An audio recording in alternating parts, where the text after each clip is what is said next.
first husband, Friedrich Mandel, and she moved to Paris. Traveling to London, she met Louis B. Mayer, who offered her a film contract in Hollywood. Born November 9th, 1914, died January 19th, 2000. She had a good long life. She sure made a schlepper when she met Louis B. Mayer. I mean, that probably helped on the career. That's pretty wild, though. Really pretty pictures of her with pearls and nice lipsticks. Very pretty. And she invented a radio guidance system. I mean, talk about an overachiever. Oh, by the way, Scarlett Johansson is Jewish, speaking of beautiful Jewish women, as is Natalie Portman. Wait, was it?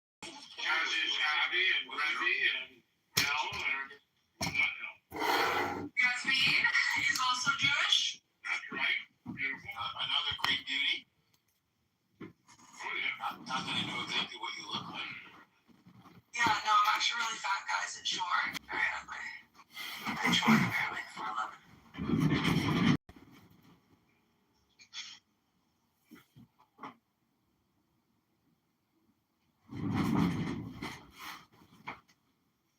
I'm making dinner. Speaking of ugly Jewish women in terms of personalities, whatever happened to Buttercup? One of the uglier people on She the... met up with Bronstein. Bronstein went like whack. What happened there? I think 3 weeks ago, something like that. Yeah. Like a random room, and I hear this guy like with a fake accent, and I'm realizing, oh my god, that's something's. I don't know if it was like trying to fake an Arab accent or like a foreign accent, but it was horrible stuff that he was saying. He's gone down the rabbit hole. He's really a big Fuentes right now. Wait, is this fuckface we're talking about? Fuckface, yeah. This has become a cheerleader. If I didn't hear it with, I swear to God, Revy, I thought to myself, am I going nuts? But you know, we've all been on the app long enough with people. You know the tonations of people's voices, and it would play him, and then Jeff confirmed it. Wait, so he's become a self-hating anti-Semite? He's not self-hating. You have to be Jewish to be self-hating. Well, that's where the hate comes from. That's the constant. He's always Explain it. others. Explain it. Was it trolling or was it genuine? Wait, why did he feel othered? Explain it. Because He's he's millennial. Because he's Because he's patriarch. patrilineal, and so his entire life and identity as a Jew is not complete. So he has this harbors this resentment. This is not new. 5 years ago, Big Zed was talking about how the Holocaust. This is not new. Not Big Zed, sorry, Bronstein. Sorry, Big Zed. Bronstein was saying this. Yeah, he's always dabbled in it, but he's gone down a real deep hole right now with Nick Fuentes and Myron Gaines and all these people online. He's really enthralled by it. I mean, the stuff he was saying was shocking. What I was hearing. Why would you say? It was kind of, it was real hatred. I mean, the stuff that we're used to hearing, not from our own community. Yeah, like Pepe. Yeah, like Pepe when he doesn't know what's being lynched. It was bad. Bronstein is crazy. Buttercup reinvented herself as a generic PTR and the name CH as a clubhouse.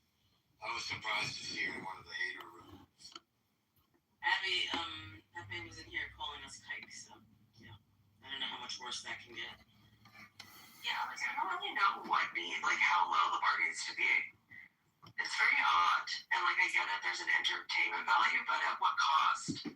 How low are you willing to go, and how much self-respect are you willing to give over to somebody to make jokes about kikes on this big village? I was watching an interesting TikTok from this ex-Mormon guy who's pretty good at breaking down social issues.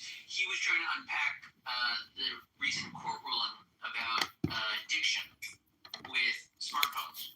And he tried to, through his TikTok explain how it is addictive. And one of his explanations, in terms of your question as to why we allow Pepe around, is that society is extremely bored, all the time. Today, more attracted by looking at the use of the term and the ancient words they had for it, like ennui in French, and there's a different one in Greek that they used. And he explained what like some of the psychological and physical results of boredom are, and how it's actually like kind of like an uncomfortable triggering that causes a person to like reevaluate the meaning of their life. Mostly like when they don't have the energy to keep going. But then he explained that one of the techniques people have to regain focus when they're simply depleted, like not smartphones per se, is aggression, trolling.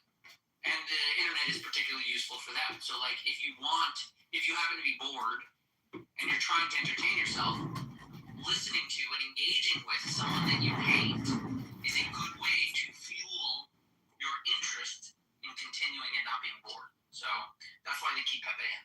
That's crazy. That's really crazy theory. Yeah, I mean, I like it. I always love conflict. I like listening to So what did we do? How did that act out before there was the internet? Take that same theory. Okay. Act it out.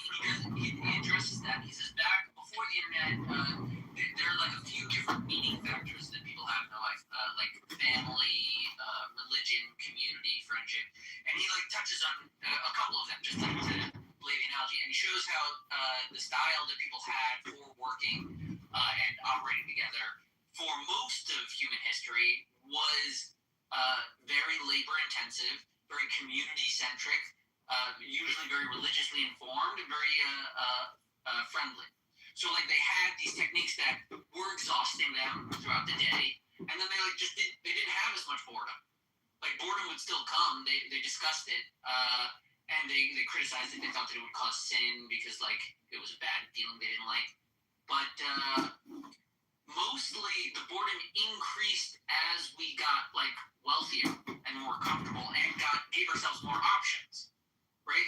As we have more options, like one thing is like you have meaning in your life, whatever path you happen to be on, but there are still other meanings available to you that you can feel that you should be exploring. And every choice you make is like limiting, whereas back in the day, the choices you made mostly were like on a linear path that wasn't reducing any of the options you started with. So like it's kind of like a problem of modernity, and then like the problem with the phones is that they kind of supercharged it, right? The phones take away our attention, and they're not exactly fueling us. So we become meaning, I forget if it was the fuel or the labor, but like we're not expending all the energy when we're using the phone. It's distracting us and pulls our focus, but it's not any contribution to our like overall meaning goal, and it isolates us, pulls us away from the family, from the community, from the religion, and then you get bored faster because of the meaning the different meaningful things in your life. That's like the fuel for you to keep going and pay attention. But if you're given this like sort of cheap sensation that doesn't have like a true meaning behind it, like your phone then becomes closer to you than the family, the religion, and the community. The amount of fuel you're able to gain from returning to that well of meaning is less. So you end up with less fuel to engage in effort and focus on things, and you pull yourself back to the phone, creating like a cycle where you get less energy to engage in more meaningful things and more energy to engage in the non-meaningful things of the phone, which then make you more bored faster. It was an interesting video. His name is Johnny Harris. Is it on YouTube? Yeah, well, I found it on Facebook Reels, which like grabs TikTok stuff. His name is Johnny Flat. Oh, this guy. Yeah, I know who this is. Yeah, he's a good guy. Yeah, he's very interesting. It's not my favorite, but like, good enough. I'm surprised. He has this 3-hour video explaining the Middle East. Yep. So. Yeah. And TikTok is... Does he have any clue what he's talking about? Yeah, no, he's a good guy. Like, he does research, and he tries to be careful with his thinking. He's a good presenter. He's got like 7 million followers or something. He's on YouTube. Among was this room? I see 4.4 million on YouTube. Damn. Been open since 2023. No, seriously. I'm serious.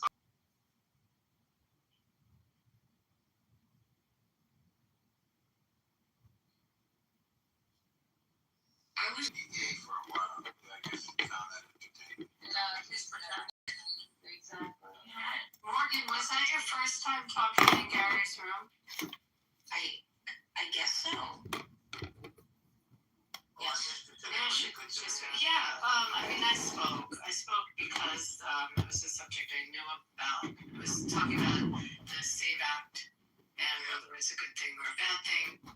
And different people gave their perspectives on it. So I talked about the signature issue because I did poll watching and there were 15,000 signatures that they couldn't verify in Nevada because we don't have voter ID. So it's all by signature. And the younger generation, I mean, I say younger, the real young generation don't have signatures. They registered to vote on the DMV with an electronic signature, and they don't really sign their signature. So it was a problem with verification when they went to vote because things weren't matching. It's like a whole generation that doesn't use cursive and doesn't sign. So it caused it in my state. It caused a problem, and 15,000 votes is like how our governor got elected. I mean, it could swing an election. So anyway, that's what I talked about. But it was the SAVE Act today. But Morgan spoke. I never heard you speak before. What was the SAVE Act again? The SAVE Act is the voter ID Save America from what? From from itself. non-citizens voting. Oh, it's a voting rights act? Yeah, no, it's not the voting rights. Voter registration. Voter ID. Oh, And okay. it So there's it polls about 75% of the country, even maybe greater, are in favor of voter ID. Like voter ID is actually very popular. But pushback come from the pushback, elites that want illegal votes. yeah, most likely, but it's also people claiming that it's discriminating against minorities because they can't find their birth certificates. Okay, they claim that. Is that true? Well, the whole issue is that everyone has some kind of ID. You can't fucking go through life in America. You can't, if you're a smoker, you can't buy a pack of cigarettes. You can't buy a bottle of booze. In my city, you can't walk into a casino. I mean, you have to have some kind of ID, even if you don't drive. I mean, old people that don't drive anymore still have some form. They get Social Security, so they had to have some way to identify themselves. But the argument is that it's discriminating against minorities that don't. Yeah, but they're mostly just like saying that to stop it from happening. It's not a good argument. I agree. Well, I think it's a solution to a non-existent problem. If you see Right. the rate of non-citizen voting, Well, it's exorbitantly minuscule. It is with the actual voting, but the problem is, Morgan, is The lawsuits. the lawsuits and the registration. They may not actually vote, but what I was trying to explain, and I live in a state where you get registered to get your driver's license. But what I was trying to explain, and there were a lot of people, they didn't check it. So I don't think these people were actually going to vote, but they got a ballot in the mail, arrived at their house. So, the question is how many broke the law or didn't. This is funny. I'm talking about this. My girlfriend just walked in the house, who's a member of Congress. You want to hear a response? Yes. I don't know if she'll talk. Say hi for me, Abby. Yeah, I'll say hi for you. Suze, would you be comfortable? Can I ask you about the SAVE Act? Do you want to talk about it? Did you just give us, the SAVE America? I'm in a room with some people. Abby has this No, little I think I can't do this. But I'll get you the answer on how yeah, go ahead, wait, hold on. I'm going to mute for a second. Wait, all right, go ahead. Do you want to say something? Well, I'm all for voter ID, but this is this, like, first of all, most states have real ID. Real ID doesn't even count. Military ID doesn't count. If you're a married woman and you've changed your name, you either have to get a passport, or you have to go get an affidavit if your birth certificate doesn't match your ID. So think about, like, you move, you change parties, etc. Like, great barriers to registering to vote. And by the way, it's already illegal in this country to vote if you're not a citizen. Correct. So, all right. So there you have an answer. All right, guys, I'm muting up. I'll come back. I ask yourself why it's so important. Wait, do you want to? Billy says hello. You at dinner with them. Hi, Suze.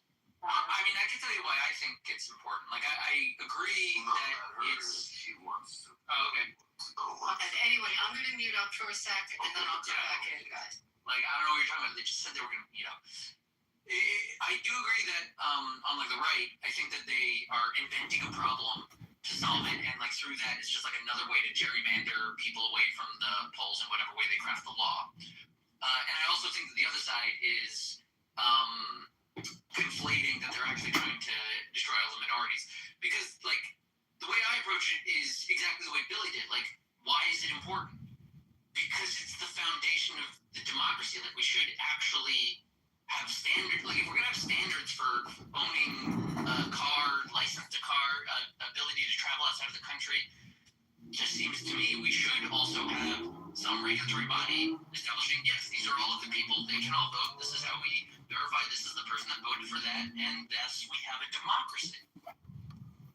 We've had democracy while we've had mail-in voting the whole time, but Trump wants to attack it, even though he used to.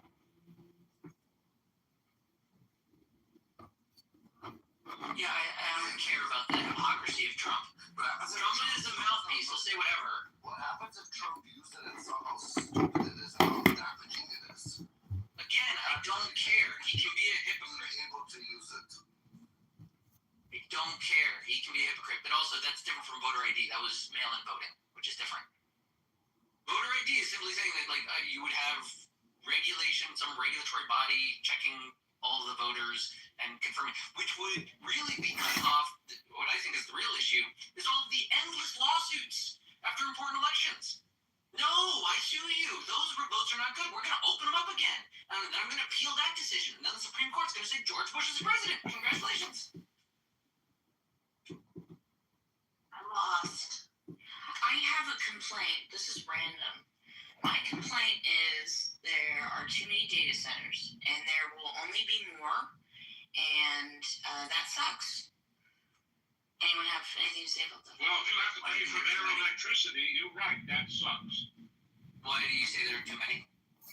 The environmental implications of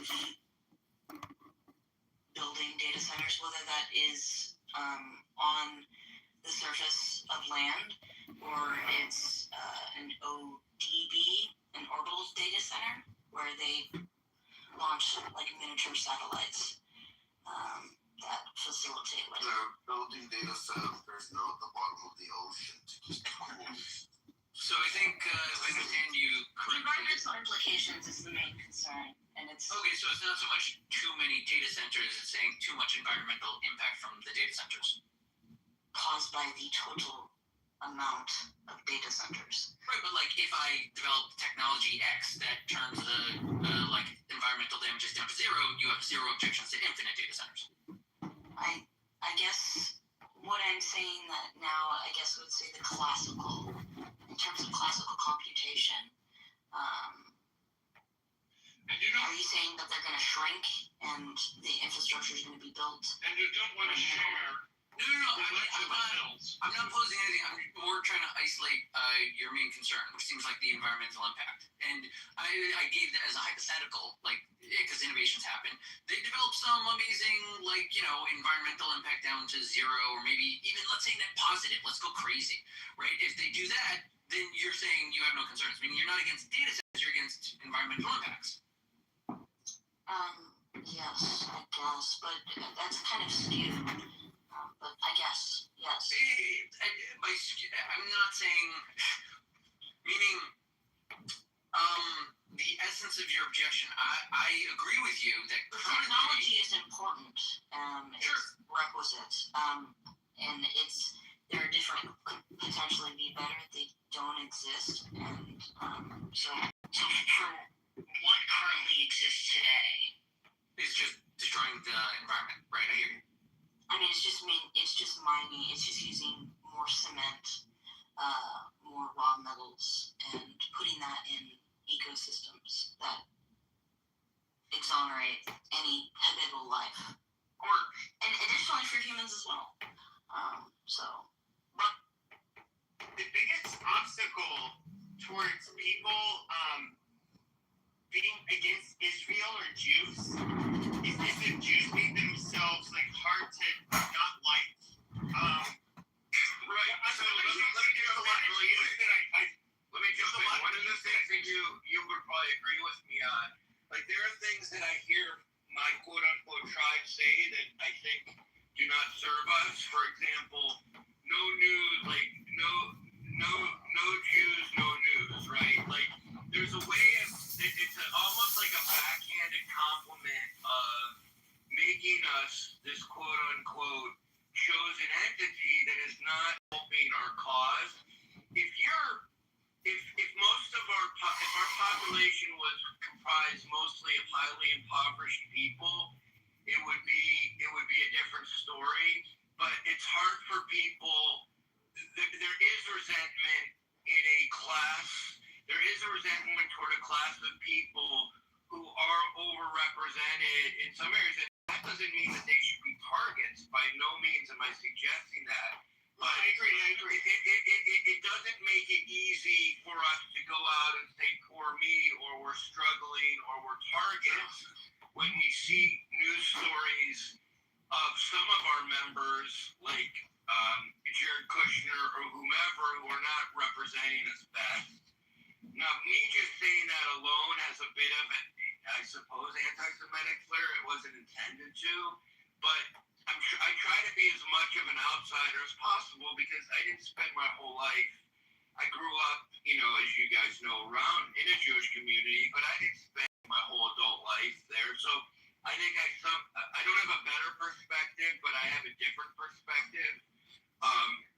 And if I were to say one thing slightly negative, I would be crucified, which reinforces exactly what I'm saying, right? Like I can't, if I'm trying to be honest about being authentic, I will be crucified. No, I see things like pretty much the same way you do. So, and I like you. I think you're a very honest person. But it's just like one of the things is kind of like Israel has been. This is one of the problems I have with Trump. I think he's the one president they have that they realize he could be the last president for many years, or perhaps the last president ever that will be as pro-Israel as he is, and Israel's they're going to utilize him for whatever that he has, and and we can look at the people that are close to him. I don't need to name the names, but I just feel like it's I don't know if it's even necessarily in their best interest at the end of the day. Can I offer another example? So, like, my brother was in town from Miami, and he's somebody else.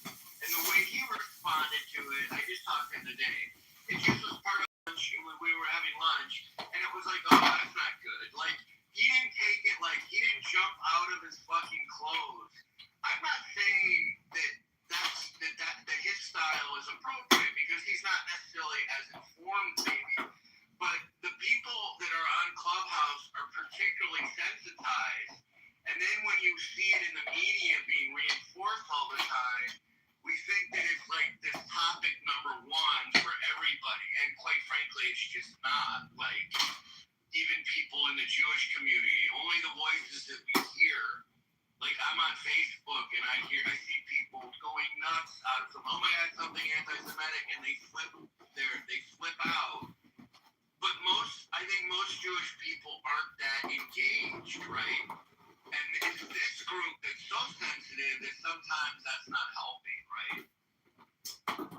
I have a question. I agree. I have a question for the room.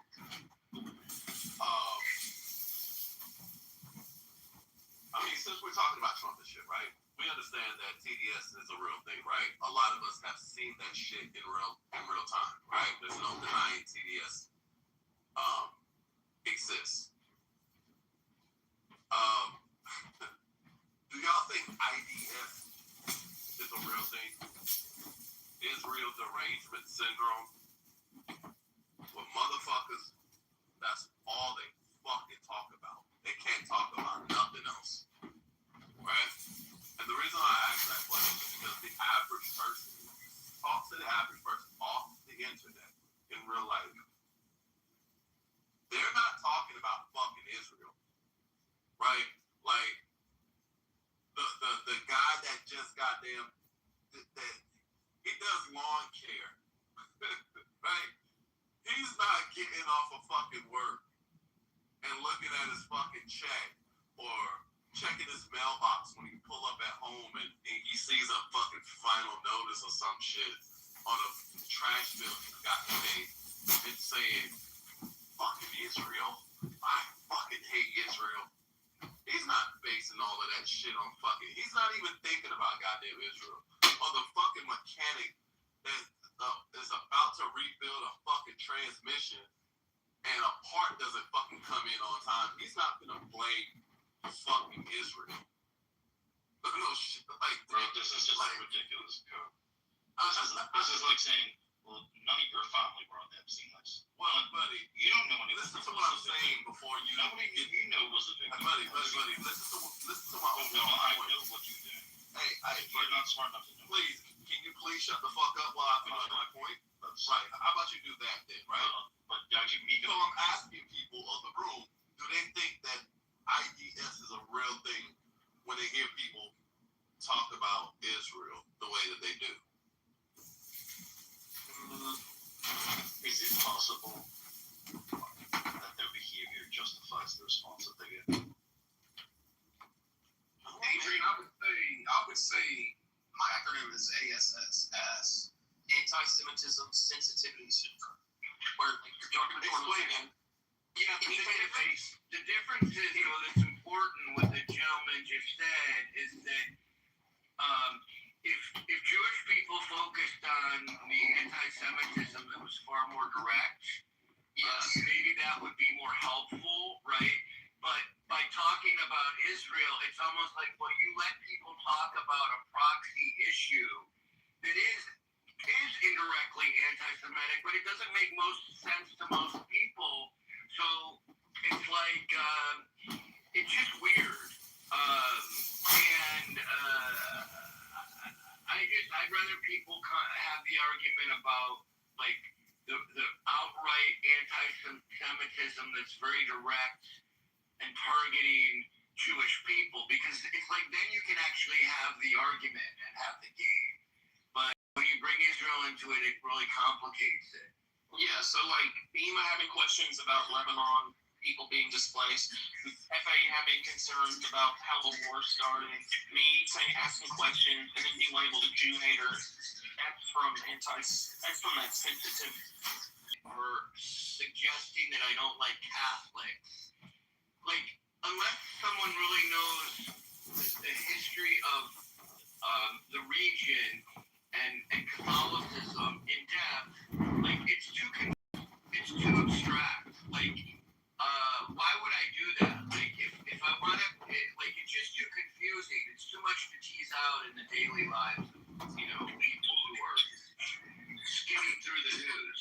So it'd be far better that I said, okay, maybe I don't like Catholics for this reason or whatever, and it's a little bizarre to me because the Middle East by itself is so complex and layered in terms of Israeli Arab issues, perceived.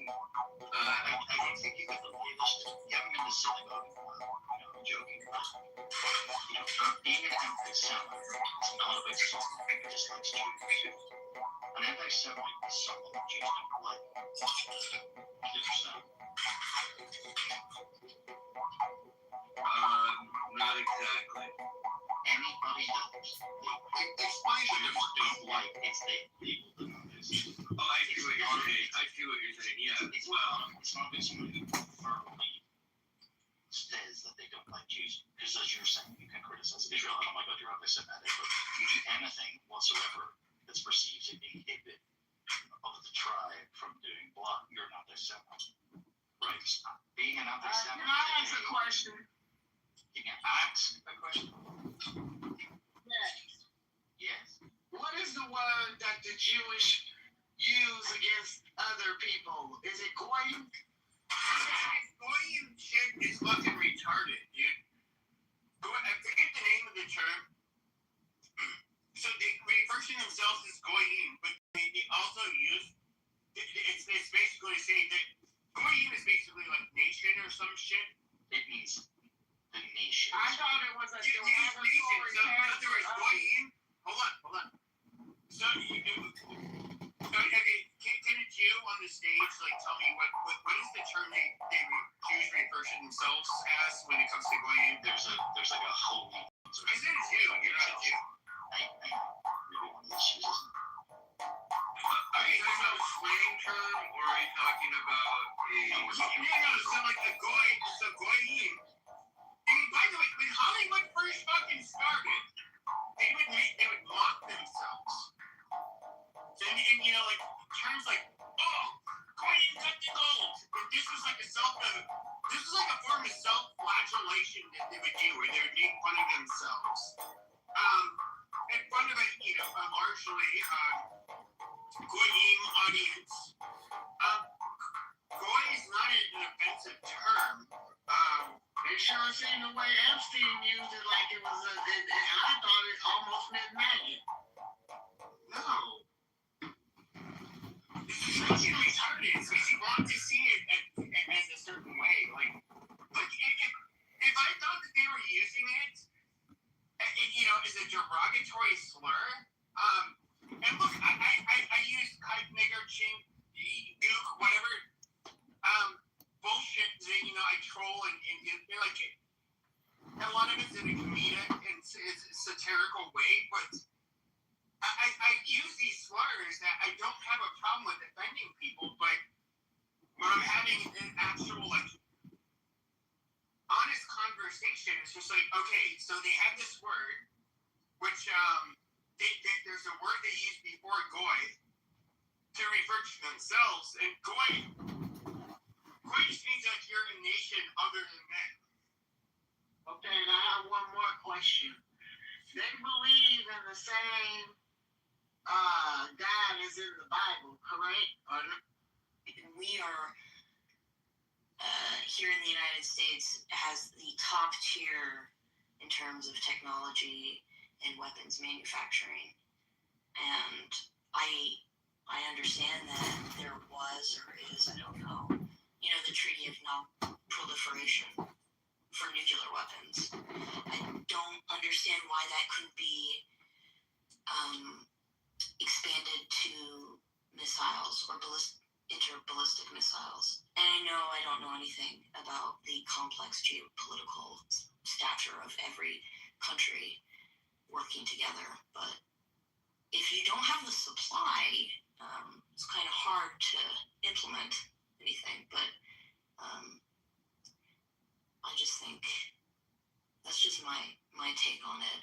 It's highly incentivized. The economy, I mean, all of these contractors are highly incentivized to just get a contract.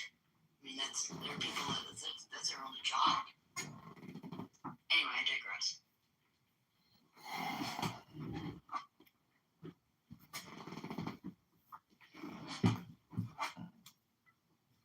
There's a lot of oil there to be had. I mean, if we... Yeah, but we know oil, fossil fuels are not good for the environment. This is a lost man's game. We're fighting over a resource that's going to destroy ecosystems. We acknowledge that, right? I would assume It's a source of tremendous wealth. It's their only source, I think, for Iran. Yeah, And market incentives aren't the primary driving force of how governments should collaborate and work together to ensure that there's peace. no, the economy is obviously the driving force. And yeah, profits over people, that's, yeah. So I need to correct you guys, there's only about 30% of the Iranian GDP coming from oil, gas, and oil byproducts. The rest is other things. Despite what you guys are talking, that's not correct. Well, what else do they have, and what else are they able to do given the sanctions and the air war? So Iran has, besides oil and gas, they export, Agricultural. they also have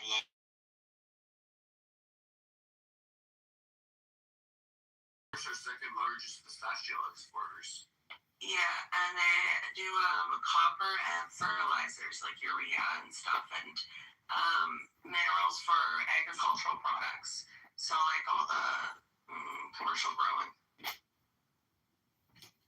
The true market incentives are for government, for aerospace and defense companies to make contracts with the Department of Defense. That's what I was saying. That's what drives. That's the driving force. In the absence of that, none of this could be implemented.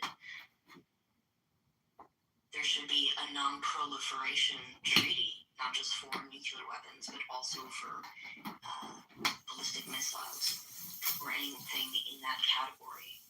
But that's convoluted. It's not, what you're saying is not correct. Ballistic missile is under any sort of, international limitation. There's nothing like yes, that's what I'm saying. There ought to be. There is not. That's the point of contention. That there isn't. We don't even. I don't know if the International Atomic Energy Agency I don't even know if it's still true that we have the non-proliferation of nuclear weapons treaty for the United Nations, because I don't know where the United States even stands on that, or any other country for that matter. And that ought to exist, because it doesn't. Right? I mean, I It's think good, but also we have to be realistic in that our values and what our how we see the world is not universal, and to expect other cultures and regions, and I don't know if this is going to sound, but I'm from this region. It's not. Not everybody's on the same board. Not everybody's on the same page. We're not even writing the same book. Half of the world's watching a movie. they're 200, but they're 295 or 195. That's a large margin. I think 195 countries, and I don't know how many are member states of the United Nations. But that's the gold standard. That ought to be the gold standard of every government coming together in one organization to democratically vote for the world as their citizens did for their country. The countries need to represent the world in the United Nations, right? I feel like a sovereignty and individualism. I'm not so much of a collectivist and global. I do believe that countries can retain their sovereignty and their laws and have the autonomy to manage and govern their own people as they see fit, within reason, obviously. But I don't actually think that the UN is the gold standard, and I don't actually think that there should be a global governing body that has any jurisdiction within the sort of borders of a sovereign nation. I mean, the Paris Climate Agreement, you wouldn't say that is a collaborative effort that the world, that countries need to collaborate together to ensure that something like that maintains pace, even though We're in a very different. from that Paris Climate Agreement. No, it's still getting warmer. I mean, we're gonna have 2 degrees Celsius in the next Morgan, I years. live in a country that bans plastic straws, but is also ironically the largest producer of plastic straws. So in Canada, we sell plastic straws to the world, but they're actually banned here because of the turtles. So it's just, we're told that we pay carbon taxes, but our government is also building a gas pipeline across half of this fucking country and destroying half the fucking. So what the fuck? Why do we care? Why do I care about the turtles if my own government doesn't? I really don't. I'm not gonna lie. I really don't at this point. I just feel like it's all a little bit of a grift. Most of the United Nations countries are not democracies. They're mostly totalitarian dictatorships or despots. There's one country, that's the United States, that's defending the idea of the rule of law, the freedom of the waterways, as we're seeing right now, the freedom of the internet. The world financial system is completely run through the United States and its control. So all of these things that we value and that we take for granted right now are being defended by the United States. Wait, I mean, The adversary is China. okay, And the thing we did in Venezuela and the thing that we're doing in Iran are both directed at one adversary only, and that's China, to impede their access to oil, which they need, which they can't produce enough of, and to prevent them from expanding in Asia, which is their intention. This is all about the United States defending its hegemony, which I think is a good thing, by the way.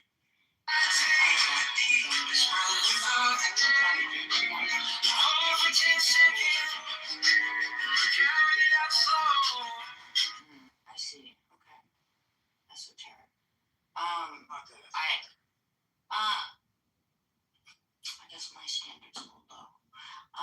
But as 175 member states to the UN, I mean, Yeah. United Kingdom, you say that's a totalitarian. No, not Europe. Europe You has say the democracy. majority. You have to say that the majority of countries in the world. Right, are not Yes. democracies. Yes. Most countries are not But democracies. that doesn't necessarily mean that nations represent totalitarian governments. It just happens to be The General Assembly doesn't really matter that much. It's sort of symbolic. The thing that matters is the Security Council, and maybe somebody can help me. That's the United States, China, Russia, France, England, which are the post-World War II things, and maybe there's another couple. Those are the only ones that really count. I think it started out as a very. in terms of voting rights. Okay, I'm back. She's voting to say that, by the way. Wow. We probably won't be able to know what her name is or anything. No, I don't think I want to say it. No, of course not. Let me think about Anonymity that. is important. I mean, she wouldn't have talked if she needed to be incognito. But no, I will tell you. Her name is Susie Lee, and she is a Democrat here in Nevada. And she's a great congresswoman, like just great. So is Billy still in here? No, Billy met her. Anyway, I'm sorry, I didn't mean to interrupt, but that was kind of funny. Did she have a Mac or a Windows? This is random, but I feel like a lot of government officials primarily have Windows computers. No, when I'm Capitol, that's different. Maybe the operating systems are different. So I might have to plead ignorance on that. But I can tell you what designers she wears. That one I could. Who does she wear? It's a question of we're looking at dresses or shoes or Dresses and shoes. She's very funky. She dresses in beautiful clothing, but it's really with like a funky, fun edge to it. Yeah. Does she have Anyway, why did you guys decide on the SAVE app? I'm in favor of it, Morgan. Did they convince you? Oh, I think there's a consensus amongst. Voter ID is what everyone's in favor of, but it's kind of like I understand the issue that we don't have a lot of non-citizens voting. So are we, in the argument she was saying, are we fixing something that isn't an issue? And on the other hand, it's the kind of going up to the polls and not having identification, most of the country is uncomfortable with. So, and then we'll see how this all shakes out. But, you know, it sounds like the Dems are split on it. We were talking about nuclear non-proliferation, Abby, and I was pointing out that right now, this is not about nuclear non-proliferation, or even about sort of values. Kitover TV on Ice. 10 years ago, like climate change. This is now about American hegemony and defense, which I support, to be clear. In terms of defending the world financial system, the freedom of the waterways, the rule of law, the internet, which runs through our oceans, the flow of oil. And it's about the competition between the United States and China. And both Venezuela and Iran are in China, Venezuela was, and Iran is in China's camp. And we want to change that balance of power by getting control of Iran and making it our friend instead of our enemy. Not taking its oil away, but keeping it from supporting our enemy, China, which wants to expand in the Pacific to, Singapore is threatened, Japan is threatened, even North is threatened. Like, China has its eyes on growing. So that was something that I was getting from the Hoover Institution, especially from guys like Stephen Kotkin and Neil Ferguson and H.R. McMaster's a retired general. So that was my big theory. But don't you also think that it goes back to just basic history of our country, and we can go back to the Barbary Wars, or just our need to not control, but protect the free flow of commerce through the world. And I mean, that's like, our friend wrote a book about it, by the way, called, it's a very long book. I'm just going to warn you, it's really thick. It's called Power, Faith, and Fantasy. And it's the history of the United States in the Middle East. Started it. I like it, but it's a little rambling. Nothing is going to ever compare to the Six-Day War. No, I know. But I mean, the point is, our country's history has been policing those trade routes and policing. I don't want to use the word policing, but it's kind of what's coming in my head. Protecting is probably a safer word. So it's not securing it, but it's not new for us. And that's the part that when you hear all the arguments on this, I mean, you just think that people study U.S. history. I mean, it's just been there throughout. I mean, he highlights throughout the years as we've sent forces in or we protected those areas. But weren't the Barbary Wars kind of about that too? Well, yeah, they were taking European and American sailors as slaves in North Africa. That's what started the Marines, and that's where you get that song, From the Holes of Montezuma to the Shores of Tripoli. They were taking our sailors to Tripoli and enslaving them in the late 18th century. So, yeah.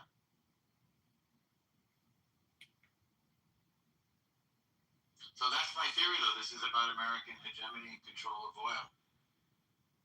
And it's sort of interesting because I don't think any other president would have done this. So it would have been a slow drip, and Iran would have continued to threaten its neighbors with the proxy terror groups, and China would have continued its Belt and Road Initiative, secretly gaining control even in our hemisphere. Remember controlling both ends of the Panama Canal, buying up property even in Israel and Africa. And then one day we wake up and we realize China has us surrounded, and it even has inroads into our backyard.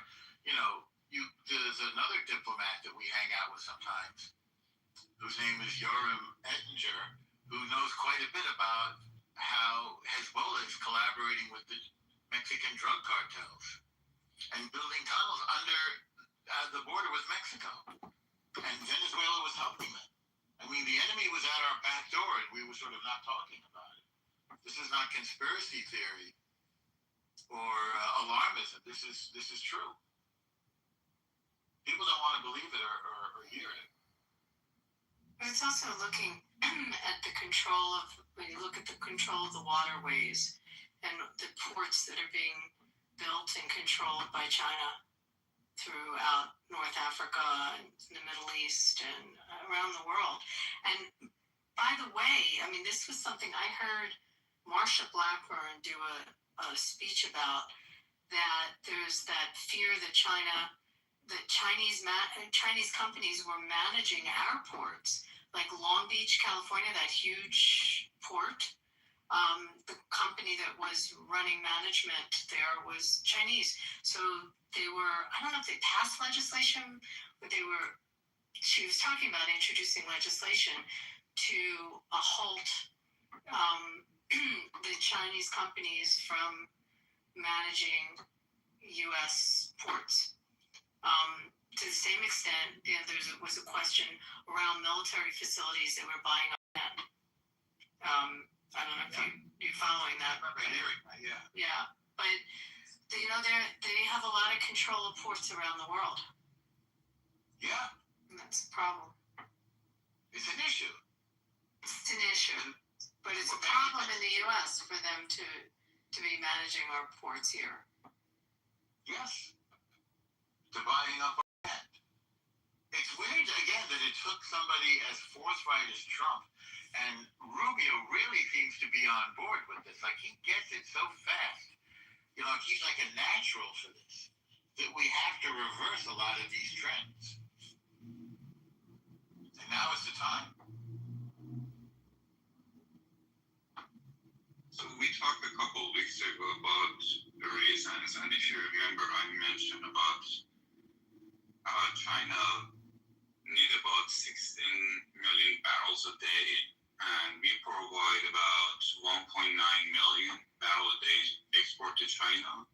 But because of this, we sell that's very, so we cannot get money in exchange. So what China does, we sell with a discount about like 20 to 30% of the actual value of the daily market of the oil.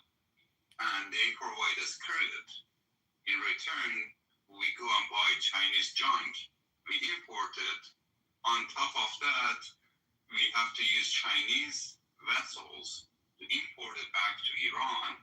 So China has a golden goose that doesn't want to lose.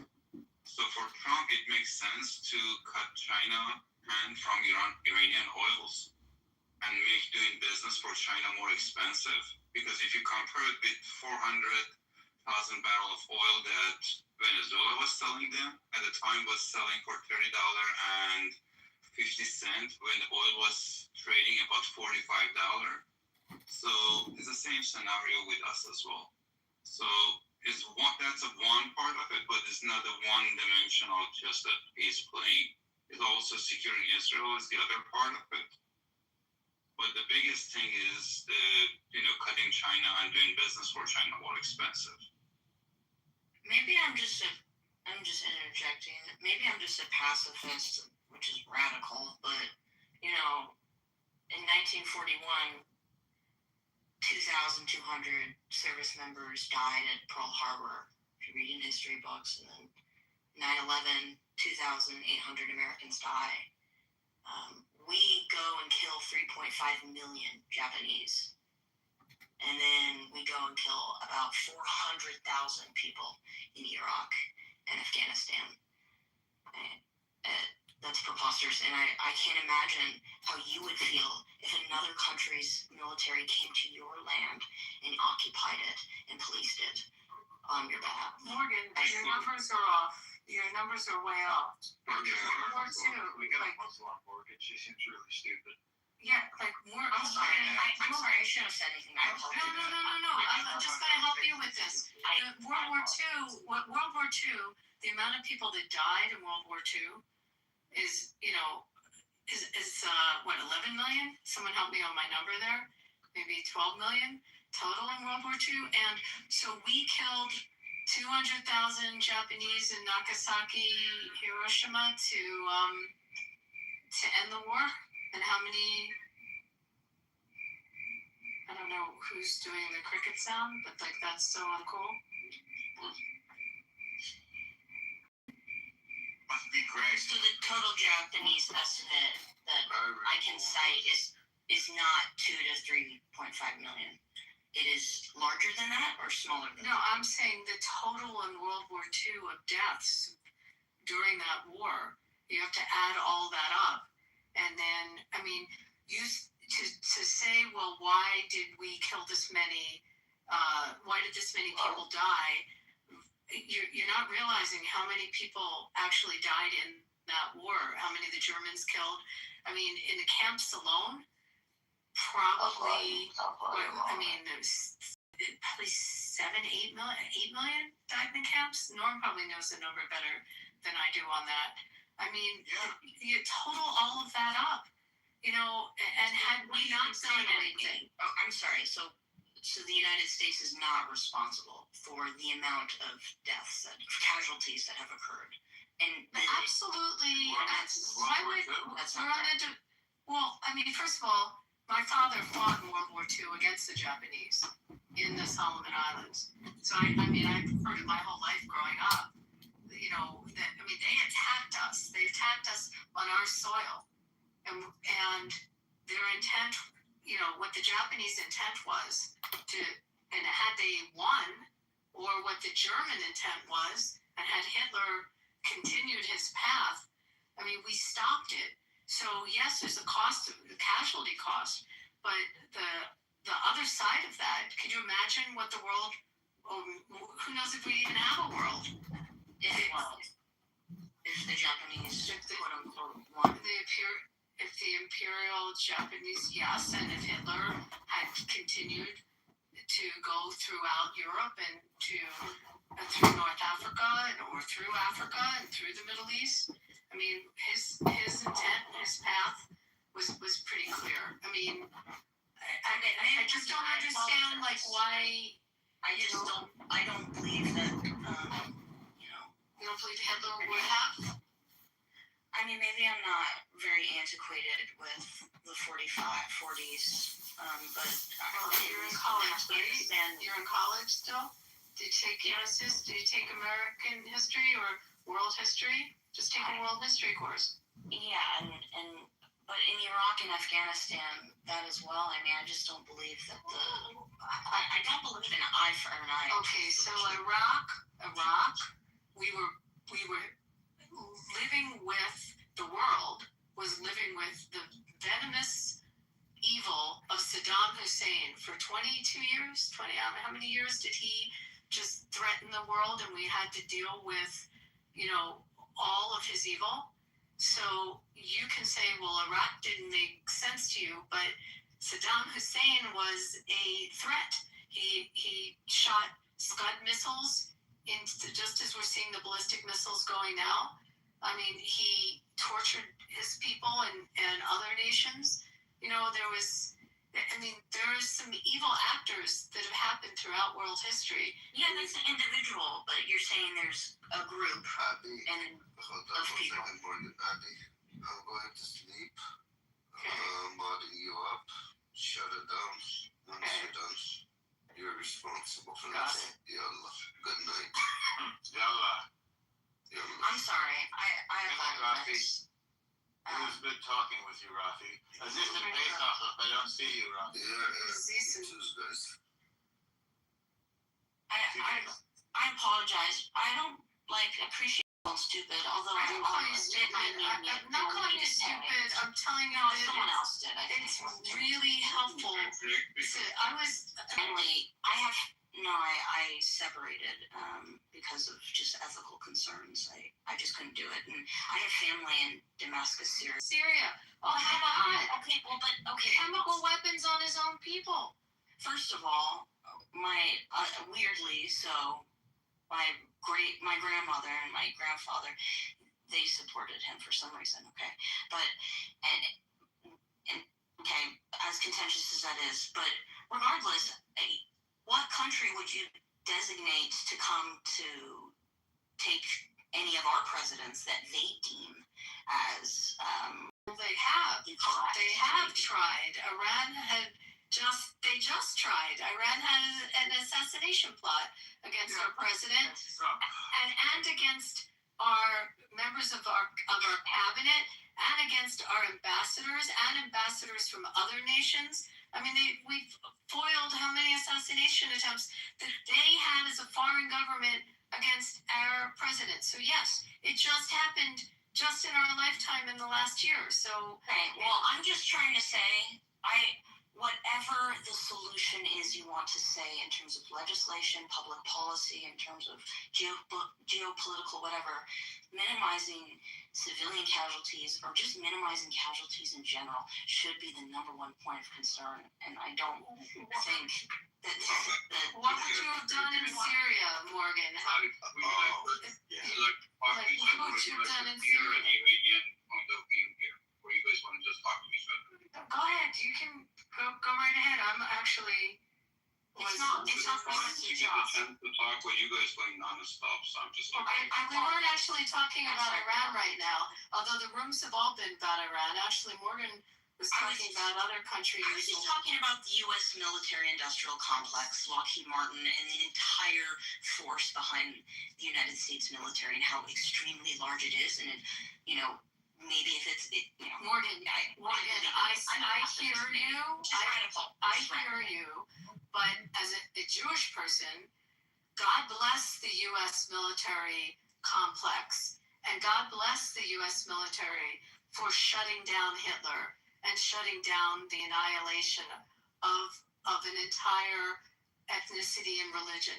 God bless the U.S. military for going and liberating the camps and allowing us to live. I mean, I can't praise it enough. So, I'm coming from a completely opposite place than you are. I see the U.S. military, I thank them for their service, and they're here to protect, my ability to live freely in this country and have my liberties. Because if it was up to some of the foreign actors, especially those of us who lived through 9/11, we wouldn't have those liberties. They came here to take us down. They came here to destroy us, and they started with, right in the heart of our financial district. They hit us in our heart. They were going after, obviously, the Pentagon, and also the Capitol had that plane knock on down in Pennsylvania. So it's not foreign to us. And yes, I'm older. I've lived through all this, but I can't thank the military enough. We would have been walled by Hitler. I have no argument against that. Let me keep going. That same military, I grew up in Philadelphia. Okay, that same military, we had a revolution, fought for our country. I mean, yes, we but all wouldn't be here. There's been a lot of civilians. There's been a lot of humans on this planet that have died because of any country's military.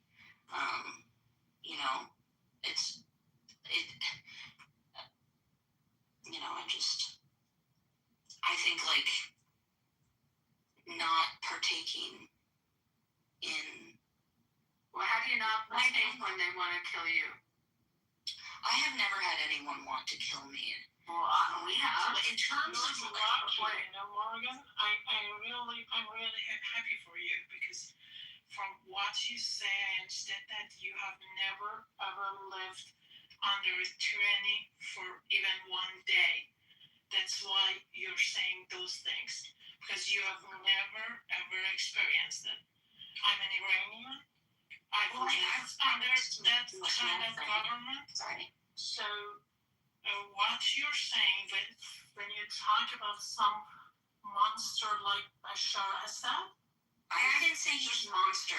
I never said that. No, I said Bashar Assad. I said it. It's a monster. Yeah. Go ahead. Let her finish. Go ahead. You didn't say that, and you just think he was just a president like any presidents, but he wasn't. He was a monster. But you just can't understand that because you have never ever experienced such a thing. And before he was a monster, Saddam Hussein was a monster, and Gaddafi was a monster. I understand that, okay? We don't like elected officials. I just want to say that I was in the Marine Corps. And I just Elected believe that officials? unelected officials, whatever, I apologize. Totalitarian governments. I mean, but there would need to be a country to assassinate our president, and I don't believe any country should do that. I don't believe that there should be assassinations of any person. Well, Nobody deserves to die. Like, you can throw them in prison, but you shouldn't kill them. Grateful to Trump and Israel for killing our supreme leader. I'm really grateful for that. I can't thank them more. I just don't believe anybody should die. No human should die. No human should die, is what you're saying, but they Behind the want hands of you to another. die. But they want you to die. The killer die? Well, then that's. Do you know? Monster die. Thank you, Masha. Why don't you give her a little I said window? in prison. Hold on, Morgan. Masha, why don't you give her a window into some of the lovely things that have happened? No, I don't want to talk about that. Forget it. I'm a pacifist. I don't believe in war. That's weird. I apologize. Too many humans have died in the hands of. What about torture? How do you feel about torture? I'm done talking about this. I'm losing, and I submit that you guys are a lot more intellectual, cognitive. I'm really basing this on just a moral standpoint as a pacifist. Let me explain to you. So in the last 47 years in my home country, Iran, we have tried numerous times all democratic paths to reform the government, overthrow them, and all we saw was an iron fist. They killed people, they tortured them, and they abused our resources to spread death through the world. So we are a very proud nation. We've been around the world for thousands and thousands of years. We are old civilization, and for a proud country like us, you know how difficult it is that I would be okay with a foreign country bomb my country. I just want you to think about it. How this. Well, I'm not. I just believe people exist on the planet. Like, I'm not tied to a country. Look, I let you talk, and let me explain it to you. At least you hear from Iranian perspective, who lived in the United States half of his life. So let me explain to you what I have experienced and what it is. It's not what you hear from all this IRGC paid supporter you see in Clubhouse or on social media. Forget those. Let me tell you, as somebody who experienced it himself, it is not what you see. It was a very difficult decision for us to let a foreign country bomb us. But we were desperate. We had no other option.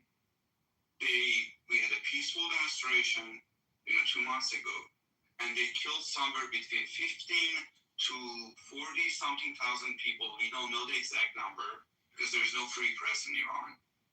But I would say if I go with the bare minimum, 15,000 people, unarmed civil people, young, old, from infant got shot with military-grade weapon. They use dushka. Exactly. I would, if you're military, you know what is dushka. Is a Russian machine gun. It shoots 60 bullets per second. Each bullet is as big as my thumb. It can pass through 10 bodies. It's used for hitting heavy machinery, not human body. These animals, they use that for hitting women, children, old, young. They didn't care. All they want to stay in power at any price. So it is very difficult for me to see United States destroying my country. I didn't sign up for getting to see that they hit civilian infrastructures. And I'm not okay with it. Because my thought was, okay, they're going to kill the RGC members, they're hitting military infrastructures, but I was not expecting to see they hitting schools, universities, hospitals, manufacturing, a lot of things getting destroyed. And I'm not personally okay with it, but I know people in Iran, they say, if this is going to cause the mullahs to topple, you're going to be okay with it. But I think what is happening right now is a little bit beyond that. I think United States going after completely destroying the economy in Iran because they do not have an actual plan. Because they were estimating the regime would be overthrown by now. Because there's no justification for hitting, heavy industry that has no direct link to the RGC weapon system. Like the other day, they hit a facility who makes metals. They didn't completely destroy it, but yes, some of the sheet that they produce there, it could be used in that essentially ensure that the manufacturing of these weapons are limited. And they're done more that. It's not going to happen. If you say it's not going to happen, it's not going to happen. Because we have laws. It's because we have laws that give immunity to gun manufacturers, to weapon manufacturers. It's not our law. It's not changing anytime soon. I mean, I'm not talking about the gun lobby, by example, which would be an easier one to change than the munitions companies, have not. The anti-gun lobby hasn't been able to change the manufacturer immunity laws, and they've tried. So therefore, there's no point. It's not how it works. And by the way, so many of the weapons are defensive weapons. Do you have a problem with building air defense systems? I mean, you should be told that we have air defense systems, right? That we're defending all these nations. We have the joint programs with Raytheon and Rafael Industries that created Iron Dome and David Sling and the Arrow defense system, and how the Patriot system works. That's defense systems. You should be doing freaking cartwheels that those defense systems exist and they're keeping you nice and safe in Wichita. Because let me finish, Morgan, those ballistic missiles, those long-range ballistic missiles coming out of Tehran, they're looking right at Wichita. That's and then we're looking right at them. It's called GAD. No. We're not looking right at them. We're building air defense systems. Now we're taking our big heavy bombs and you know what we just bombed? Go look at the news because it just happened. We just took out a whole bunch of ballistic launchers and ballistic missiles. That's what we're taking out. Our air defense systems are protecting us and protecting other nations. All the neighbors, like how many, 11, 12 nations that they shot into? But we're getting rid of their launchers and their delivery systems. There's a big difference. There's a major difference, and you're not looking at it that way, and you should be absolutely thrilled. I don't think it's us versus them. Because they're aiming right at Wichita.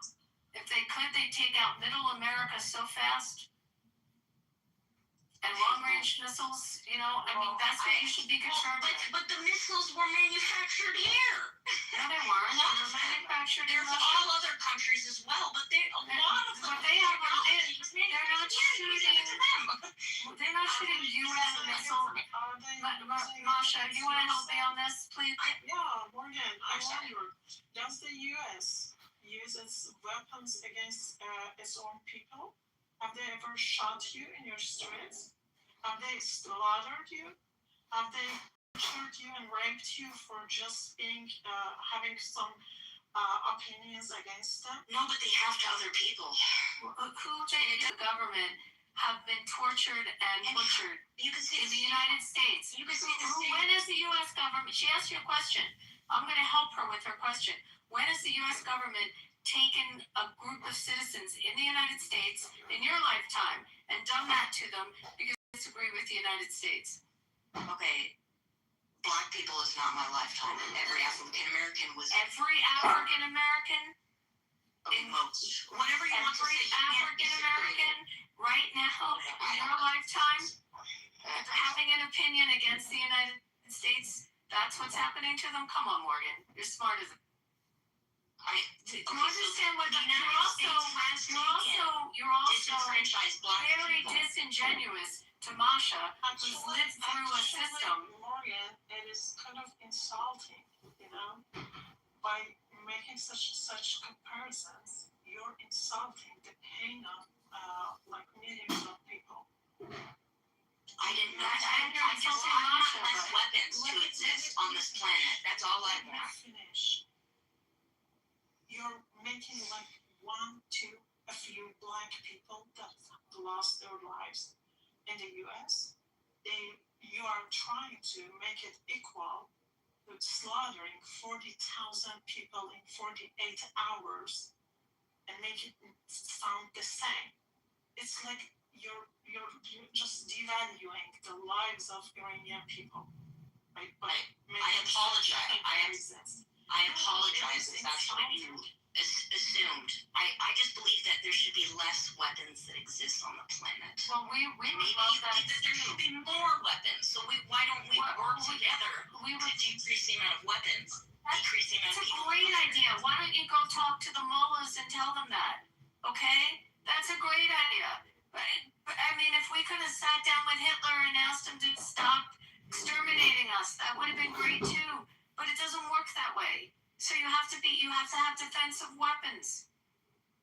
I don't know. Anyway, guys, Morgan, it's been fun. I apologize. No, I don't apologize. I'm a apologize. pacifist. I don't believe in war. I apologize. I'm Just sorry. do me a favor, because I When I was in the Marine Corps, I've been told shit all the time. It's Jeff's house, so I've got to shut it down. But you're in college. Take a history of Western Civ or a world history class, or World War II. I was It's not going to change my ethical I stance. didn't say it was going to change it, but learn it. World history, I love. I love world history. So take it in college. It's great, and by the way, it'll help you in any career you have. I apologize. Thank you. But anyway, guys, Masha, Ocean, guys, it's Jeff's house, so I'm gonna shut it down. Masha, thank you.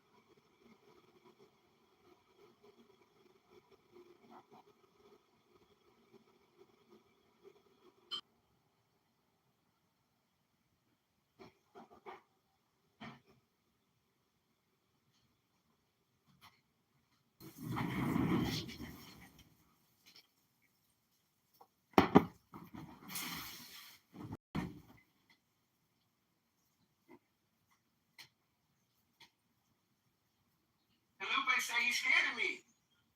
The missiles and watched them. Trump's latest lie, this has come out in the last few hours, Trump's latest lie is that the Strait of Hormuz is now controlled by the United States. What? Well, this is interesting because technically they have warships in the Strait of Hormuz as well, right? And for the Russian, Chinese, and Iranian ships which have been successfully transiting the corridor over the last few weeks, keeping the trade going for China, better understand and gain perspective. But I don't think I was at all brainwashed to believe things that people might assert today, right? Okay, what might they assert today? Dr. Jordan, be a little cautious of worries. Okay, go ahead. You go ahead. We can either stop. No, I'm serious. Yeah. Or do you have to engage? Well, Abby can speak for me because Abby's far more entrenched in this. But it's not about your understanding. We've had a very What I will present is a very naive perspective, whereas Abby is far more the. That's precisely. I'm looking for the uninitiated. The someone who is just their general understanding. Not a subject matter expert, someone with deep field knowledge. It's what is that general perception of reality. Oh God, Dr. Jordan, have you ever been called average before? No. That's a first. Well, but he just called himself naive. So Well, here's what I would that is say. a characteristic. Here's what I would say is that I can remember not so much from curriculum, but from the news, right? So as an 80s, as someone who was born in the early 70s and grew up in the 80s and was bar mitzvahed in 1986, when I was at kind of the pinnacle of my Jewish education, if you will, I heard about bombings in Jerusalem, but from Hamas terrorists bombing buses in Jerusalem all the time. So for me, and that's evidentiary. I mean, that's evidence-based perspectivism. I understood Hamas and other and similar groups to be very hostile to Jewish people, and I never heard about Jewish people being hostile in the homeland of other people, and that's kind of a pivotal distinction. But I never heard about the Jordanian, like I never heard Jews going after Jordanians, Egyptians, Israel, and it's like, wow, that could be me. So I'm giving you very broad.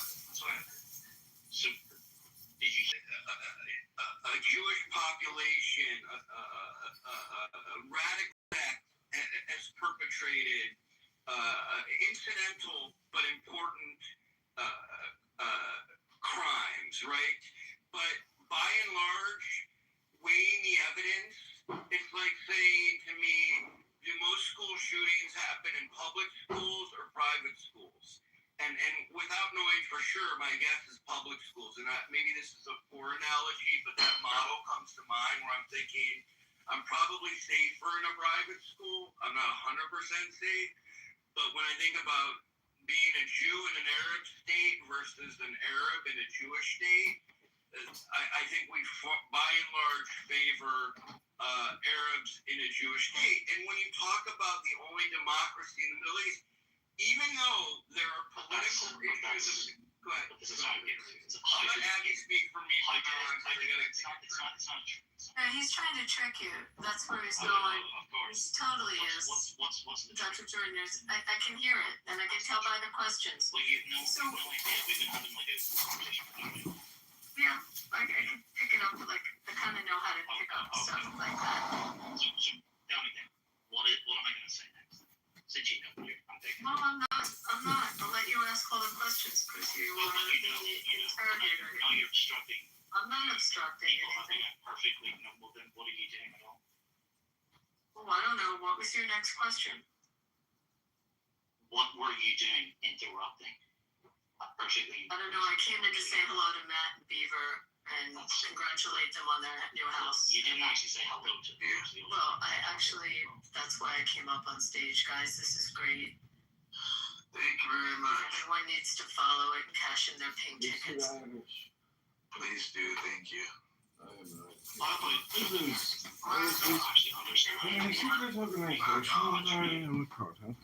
was declared the king of. I actually know how Israel came to be. Yeah. Oh, there's lots of. I don't know, but before I do, Bima, how are you doing on your property law? I am dug deep into. I haven't looked for myself yet. I'm still trying to figure out all the details, learning about you know what, but I dare not say right now. Okay, just the magic words fee, right? Yeah. Actually, I didn't really come in to want to have a conversation about Jews in the state of Israel. I came in to just congratulate two wonderful people for starting a house. Ron will post it on the show. How do I join it?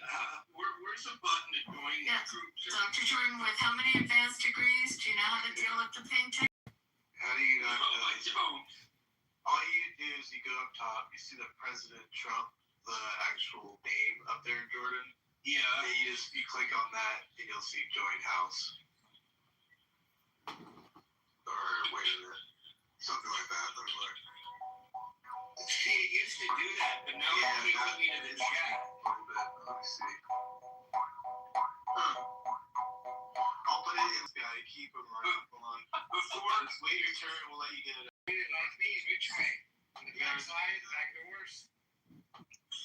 Before Abby came into the room, we were talking about, someone was mentioning that all Jewish people think alike in terms of their perspectivism on these issues that we're talking about. Well, let me see. Jordan, do you and I think alike? I like my corned beef to be lean That's amazing. and cold, and I bet you like it thicker and probably New York style, like hotter. And I like it. And how do you take your brisket? I do like your knedlach to be. How do you like your knedlach? Do you like it fluffy or chewy? Dr. Misdirection. Did we agree with stuff before? See, because this guy has just got anger in him. Yep. Badgering the witness. Yep. Didn't I tell you about my trip to Ireland where they lock up the Catholics at night? That's amazing. Still? Yeah. Still locking up? Yeah, in Belfast. They lock them up at night. It's amazing. I have a question. Do you think that you could be? Do you think you could be friends with everybody here on the stage? Just a quick question. Republican Party. I am an Indian, but I want you. Is this Kitover? Hello. Hello. I am an Indian. It could be. I think so. I call it. So that would be our circle. I don't know what that is. Sounds like it's Kitover. Kitover, maybe. I know. Just gotta tap dance all the way from the actual point of time. I think they're trying to single you on Clubhouse. We're trying to single you on Clubhouse. Do you claim it? Do you actually claim being an anti-Semite? I wonder. And do you actually claim that or not? I love my people. Who's your people? Yeah, who's your people? Is it not self-evident? The gays. No. Yeah, that's it's that's not. right. It's not self-evident. No, Because you got me. if you ask me who my people are, I would say you're my people. I'd say everybody on the stage is my people. So who's your people? Well, I think that's naive. I think that you're. But you see, it's amazing to try and flip this around. No, like how can you say that that's naive? It's the issue at hand. I think you're tribal. You're gonna pick specific people to be your people. Like why are we all each other's people? Your PTR is Neo Because some things don't you are Because you're saying it. You're some people. things don't skew. Because you just made a line. I asked you who your people are, and you're making. Yeah, well, the people who make lines are tribal. No, I don't. I don't make lines. Do you lock your doors at night? Yeah, I lock my doors at night, but I would lock my. It's a line. Hold on. No, that's dyslexic. Listen. Do you lock your doors among your own people? They're far right now. Okay, so I lock my doors because of criminals. Okay, I lock my door because of criminals, not because of my own people. Even criminals are my people, but I just don't want to be I harmed. understand the difference between insiders and outsiders. That makes sense. But No, well, that's stupid dyslexia. Well, let's talk. No, because if you're drawing a line that some of these people aren't your people, then because it's you're not the problem. if something either is or is not. It's irrelevant who's saying it. Well, maybe you should remove This the is just line. a naive. This is just a childish level tactic. Right? Childish? You mean adult? Yes. You mean adult? You literally. Do you see how there's like an extreme inversion? You're trying to claim adulthood by drawing lines in the sand between people because of disagreement. Why? That's ridiculous. You're supposed to. That's supposed to be left in childhood. The adult thing to do. Okay. Well, you're welcome. Do you do you actually hate Jews? Do you admit that you actually hate Jews? I don't hate anybody. Okay. Well, but would you say you are anti-Semitic? I have a great love for my own people. How do you feel about black people? Why can't I get a straight answer out of you anymore? Yeah, it sounds like you're the problem. No offense. Do you hate Motown too? Yes, I have a great love. There isn't a single person on this planet that I would have a great love for equally. Well, I just want for myself what Jews want for themselves in Israel. And what about black people? What they want for themselves too? What's wrong with that? Hey, they've got a whole continent for themselves. If you saw a Jewish person with a flat tire on the highway, would you stop and help them? I have a great love and admiration for them. That'd be interesting when the guy needs a cardiologist, don't you think, guys? That would be a fun one. Just like not that was so weird. It's like it's not. And I mean, I heard 3 questions to Dr. Jordan that I could tell. You can tell what? Oh, it's just a magical power that we just have to figure that out. And I bet you Dominic figured it out too. And Emma figured it out. You see, you can't actually engage on something on the merits. You see, it's just a smear to silence, and you think this is how it works. The merits. Yeah. It's about the merits of a case. It's pathetic. I can't tell whether he's being serious, trolling, or what. What do you think? I would go back to how.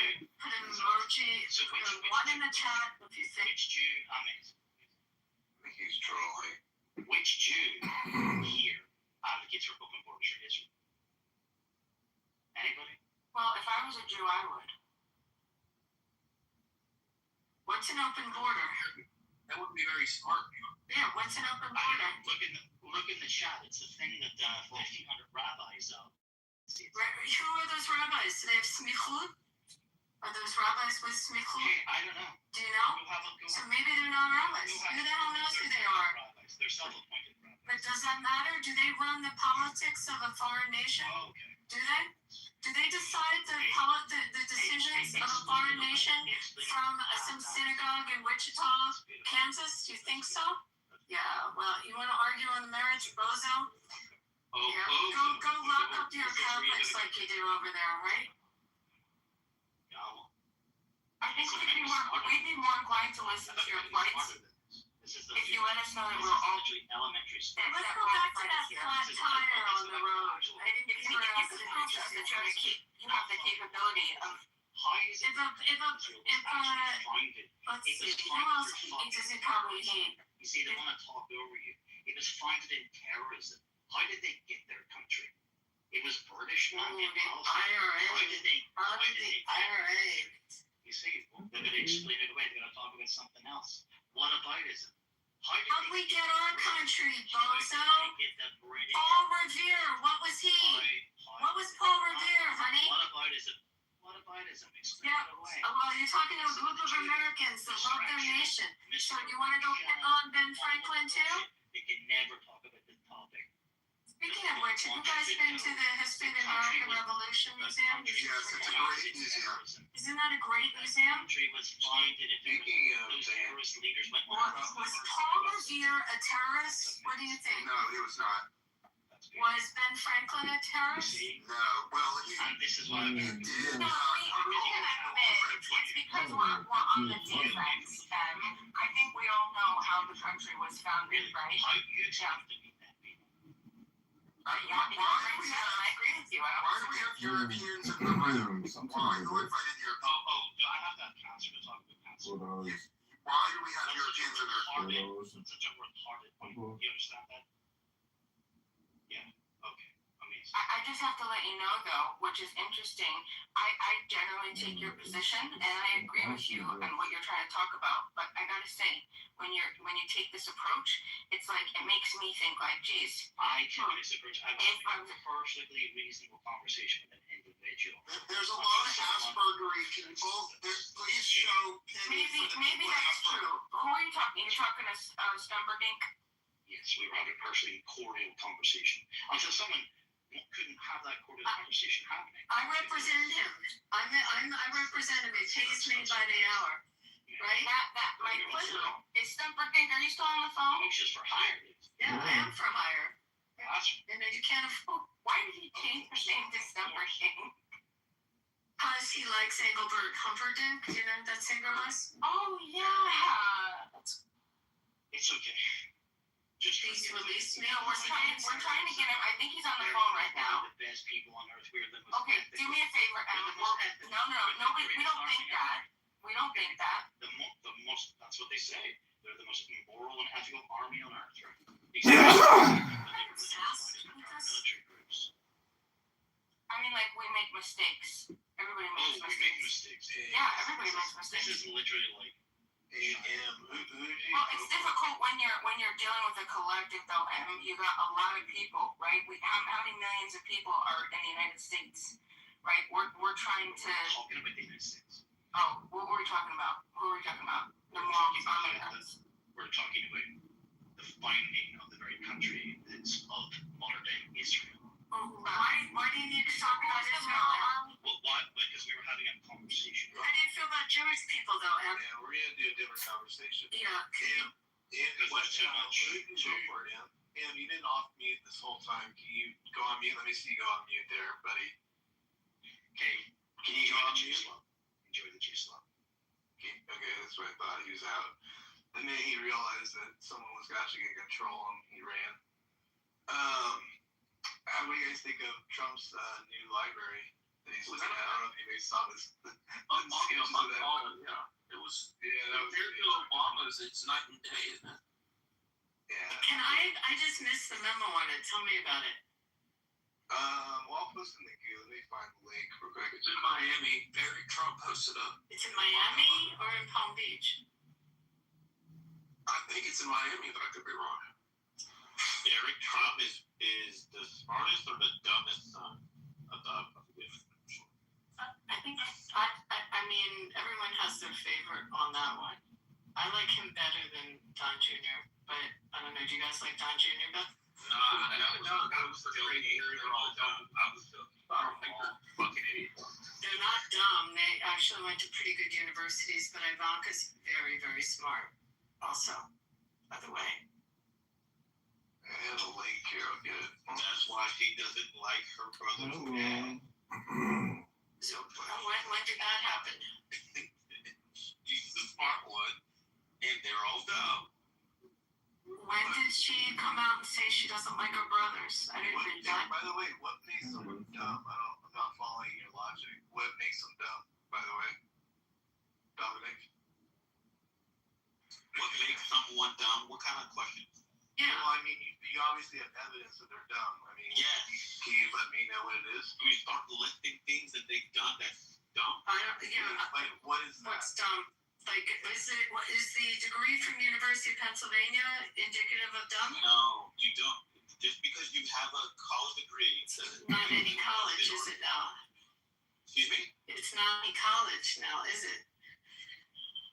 It's not a college? No, I said it's not any college degree. It's a specific type of university. It's an Ivy League university. So does that qualify as dumb to you? Okay, Trump University. No, University of Pennsylvania. Fraud. His sons. All of them support him. Support Trump University. They're all fucking dumb. What are you talking about? Who is this guy? Alright. I mean, I don't know their IQ or anything, but I don't know if they're dumb. But I have no reason to believe they're dumb. Okay, so you think IQ makes someone intelligent? Yes. Do you know their IQ? Everybody quiet. Let Beaver go. Do you know their IQ? I just said I do not know their IQ, so I don't know if they're dumb or smart, but I have no reason to believe they are dumb. So I'm not giving okay. the evidence. I can respect that. I can respect the fact that you withhold a judgment. I can respect that. But based on what I've seen and what they've shown to the country, they've shown that they don't have intelligence. I was on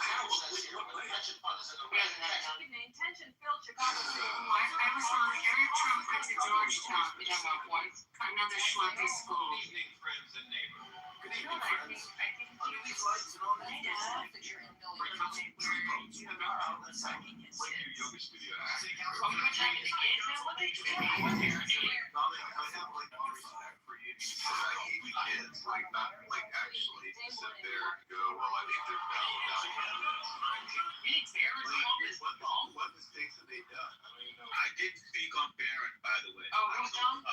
one's dumb? Let me make that clear. I don't know about Darren, but Which one's dumb? the other I've heard the the one longest said Eric is the brightest, the most I'm confident. sorry, Eric Trump? Eric. You called him dumb? The one that went to Georgetown. Yeah, I was gonna say, no, it wasn't nepotism that got there. It definitely was. Dude was a. No. And Don Jr. went to Penn. Pockets. I may not lie, they depicted Eric Trump as the dumb Trump and Don as the smart one, Junior. I don't Probably know, because of the NFT shit, which is so ridiculous. Literally, because he has so many other avenues that he's been involved in. Crypto is crypto. I mean, Yeah, I think people still take that kind of a seriously. bad thing to do, you know. But here's my question: if they were anything other than the name Trump, would you say the same thing? I mean, it's obviously not.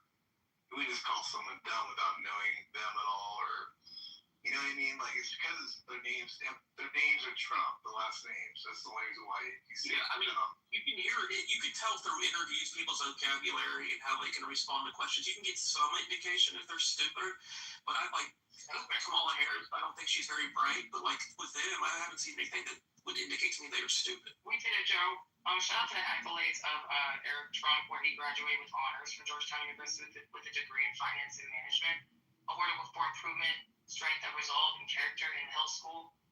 Lily Ward, Liberty Financial, involved in DeFi, focusing on bridging traditional capital markets with blockchain. That's actually not that easy. And he was a co-founder of U.S.-based domestic Bitcoin mining initiative. So I don't know. I feel like a lot of people would get drunk and come We'll need at home least and just drink. 5 security guards. The amount of alcohol in the system, just think they're instantly smarter than everyone else. Just interesting. By the way, my son went to Hill. It's an We need amazing at least school. 5 Yeah, I security heard. guards. What school is that? What's it called? It's a Hill school. It's a boarding school outside of Philly. Like in, Very nice school. it's a really nice school. And nepotism only goes so far. If you're a fucking idiot, you're getting kicked out of college. You're just dumb. They're not gonna keep a dumbass in school regardless of who your parents are. That's not That's not true. Give me a dumbass who's taking college. Yeah, most people I know in college were dumb. Nepotism babies, Dumb? billionaire's child. I mean, I personally don't believe that to graduate college you have to be smart. No, I'm saying you have to be passing grades, right?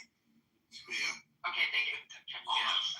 but passing grades doesn't mean you're. And Georgetown University, what colleges did you guys go to? No, I mean, Oh, it doesn't matter. Well, it does matter. school, I would say. You telling me that you think you're dumb if you can get through Georgetown? Probably not. But No, you're not. It's a very hard, very, very hard university. Go to community. University of Pennsylvania, very hard university. Yeah, but if you graduate so- from like some online school, it doesn't mean. But we're not talking about that. We're not talking about that. We're Oh talking yeah, about yeah. Trump. No, facts. My bad, bro. Yeah, that's what we're talking about. Dominic calls him dumb and says that you get thanks, brother. He called him dumb, even though he went to Georgetown, graduated with honors in finance and management. Stupid. Shout out to him. Well, I mean, it's crazy to say somebody's dumb if they have those qualifications. Yeah, very strange. I dare you to write out the Pythagorean theorem. Where it's showing $10 for a second dollar. Wait, it was in the Wizard of Oz, the square that had hot nooses in it. Like The square that Jason's besides. Sorry. It was in the Wizard of Oz. It's the only reason I know it. Yeah, I want him to see me all the Did things. Don Jr. get into Penn undergrad? Don Jr. went to Penn undergrad and Eric went to Georgetown. And Ivanka went to Wharton. I don't know if Don Jr. was in Wharton or in the college. Science and economics. He didn't get the undergrad. The hard part. He would have to, even if he's rich and with his father, wouldn't he still need like at least a 30 on the ACT to get in there? Really hard to get in. Yeah. Look, I mean, my kid's legacy, I can tell you, like one of my kids did not get in. You have to, it's very, very hard. And even if you're like a good athlete in the Ivies, there's no money for athletes and they have to, they still, I don't know from ACT scores, but SAT would have to be like close to 1,300 as an athlete. And then they have wiggle rooms, but they have like some kind of special point system where they can help the athletes get in. little Like, bit, but It's like not points, like, not even. yeah, but it's very, very hard to get into Penn. Yeah, and honestly, he had a Bachelor of Science in what was it, dude? I forgot, bro. Science and Economics, literally from that college, a bachelor. So I don't understand people. Did he go to grad school? I know it was just the University of Pennsylvania. Wharton. He went to Wharton. A finance? Yeah, so he was at Wharton. So not only did he go to Penn, but to get into Wharton is like doubly hard. Where did Hunter Biden go? I don't even know his. In a pipe somewhere. Besides crack school, yeah. The other brother was brighter, Bowen. I got a question. So, the school that you go to determines how intelligent you are. No one said that. I'm asking a question. So what the implications. Like, what qualifies him as dumb? Give us that first. We were proving the opposite.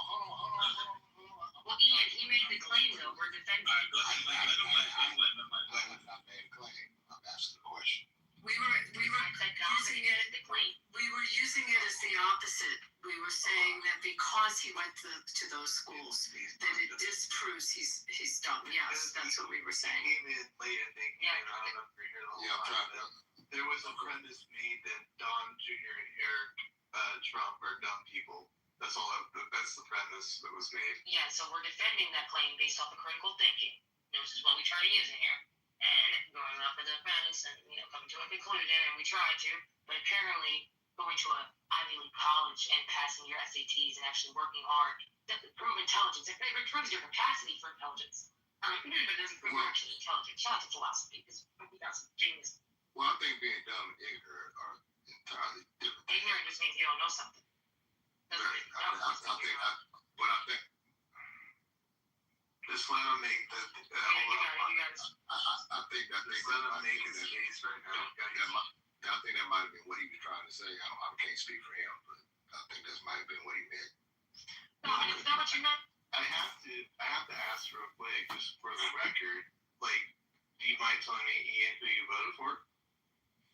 I voted for Kamala Harris. Okay, so there we go. And then I didn't vote for Trump. Who did you vote? I know. I didn't vote at all. Yeah, my bad. I was busy doing something. So yeah, I guess that would be what I meant. There you go. I think he meant that might be ignorant, not dumb. Is that what you meant? Really? Or is that just what you're going to mean now? Well, if we're defining, that's how you guys are defining it. Yes. Ignorance just means you don't know something. Okay. We don't always use special. No, he doesn't need to say that. I promise you he doesn't. But He yeah, meant what he said. But even if you say ignorant, how do you get evidence of that? Like what part? Like anybody can just say anything. I don't know. What are they ignorant of? What would you say? I think they're ignorant of the plight of people who are not like them, who didn't grow up like them, who don't have the same advantages as them. No shit. So I think they're ignorant of that. That's Okay. ignorance. So how are you the most hated? How are you the most hated president? God damn it! Sorry, my background is not the most hated president, by the way. I mean, Where are these accusations that you're saying? About like the fucking presidents that like enslaved black people and like Exactly. genocide in Native Americans, and then you talk about Trump, right? Who's not doing either of those things, and you're like, we hate him the most. That makes no fucking sense. and yeah, let's be honest. He honestly, man, he is the most hated, bro. He gets so much hate, bro. It's ridiculous how much hate he gets for nothing, for no reason. I stand by him. He really is. I think Buchanan is probably widely considered the worst president. I think that's almost consensus. Yeah, I'm just saying we have a lot of haters. I'm just saying we have a lot of haters in this country. His approval ratings are the lowest. You say he gets hated for no reason? First of all, Dominic, this still has nothing to do with your claim that his children were dumb. This has nothing to do with your claim. 77 million people didn't like him? You're saying nobody likes him? 77 million people disagree with you. Dominic, this still has nothing to do with your claim. At this point, I mean, I don't know where this. Well, hold on. He's strong-ending us. The claim was the kids are dumb. But you're talking about Trump. Yeah. Gaslit right now, like. Oh, no, you are gaslighting yourself, sir. That is the most illogical thing I've ever heard in my life. No critical thinking. I'll post the fact that he has a low. But that doesn't negate the fact that his kids are dumb. Oh my God. As to why his kids are dumb, bro, because they support their father. You were honestly illogical. You gotta stop drinking. Drink some water. Technically, Harry S. Truman has the lowest approval rating in history. And by the way, how did we check approval ratings back then versus how we poll people today? I mean, the systems are quite different, aren't they? I don't give a fuck what my father does. He's got my support. I would imagine. You said what now, Pocket? When it comes to my father, unless he's fucking chaining people up, killing them, and fucking slaughtering folks. What the fuck? Like, what is he honestly? The thing to me is, we are so spoiled in this damn country. We really are. That people can't even see outside of what's going on. We have an overconsumption problem in this country. Not too many things that we have, and we still are complaining about what the president's doing. Vote your special elections for Congress needs to change. Go vote out those seats that no one vote now. Go take care of actually passing these laws. Because they're the ones that are putting stops to what these presidents want to do. People want to talk about the president. They don't have the real power unless they have the Supreme Court, the Senate, and the House backing them. To your point, former Speaker of the House, Ted Williams, always said, all politics is local. So, and you believe them? We don't believe them. Do we believe what? Dark Victorian era that she ran. Hold on, let me ask. Was she really in here? So I'm saying, we believe them. Like, we believe that it's literally local, but people are so obsessed with Trump. My bad, that sounded sarcastic. I'm sorry. I gotta watch my phone. But yeah, people gotta stop laying off. Sorry, but the issue is that happens with any president, though. Well, of course. So it's not fair either way, right? No, the problem is our Congress, not the fucking president. Really. So I just looked it up. So when by you saying By that logic, when we were blaming Joe Biden for inflation. I didn't do that. Third, I didn't say you. I said I'm talking in general. Right. When we were blaming Joe Biden for inflation, cost of living, eggs, and all this shit. Shouldn't have been. Exactly. Okay. Yeah, I stand by that. This is me. Yeah, I don't support either side. I think both sides are fucking retarded. Excuse my language. I think both sides are dumb. Yeah, I think they're all smoking cigars. I really think they're all smoking cigars, jacking each other off, and making money regardless of stuff. Biden's economy was objectively better by every measure. I don't think you understand how this setup for his economy was done. By every measure, whoa. You just said by every measure. Tell me about your. Well, hold on, Pockets. Tell me about your portfolio and its performance. Just give me a snapshot of your portfolio during the first Trump administration, and then Joe Biden's administration. That's not a good indicator. No, hold on. He just said by any measure. Those were his words. I'm repeating it back. So I asked him by any measure, tell me about his own portfolio's performance. All right, I'll pull up the statistics. I didn't ask it to. I asked your portfolio, its performance during the first Trump administration. How'd your portfolio perform? I'm gonna pull. How are your stocks? How are your stocks, Dominic? He doesn't have. How are your equities? What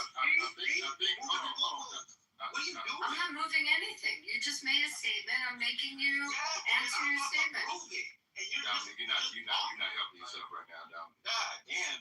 All right, you're right. I got your back. Hello?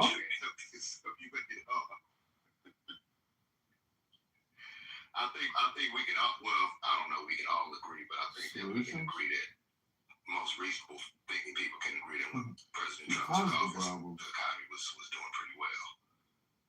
Thank you. So you can go after him Who to is say the by money? any measure. Thank you, Ian. He took office, meaning the economy inherited. was good. The economy of what he inherited. Yes. He fucked it up. You said you don't think what he inherited was good? I asked you how your portfolio performed, Dominic, during his When he took during his office, presidency.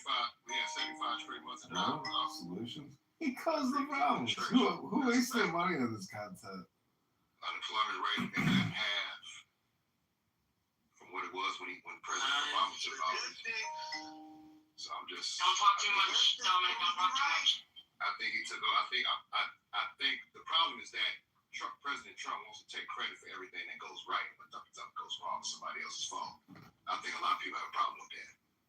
Yeah, I'd say blames himself for sure. I'll agree with you there, but I still think he's way better than.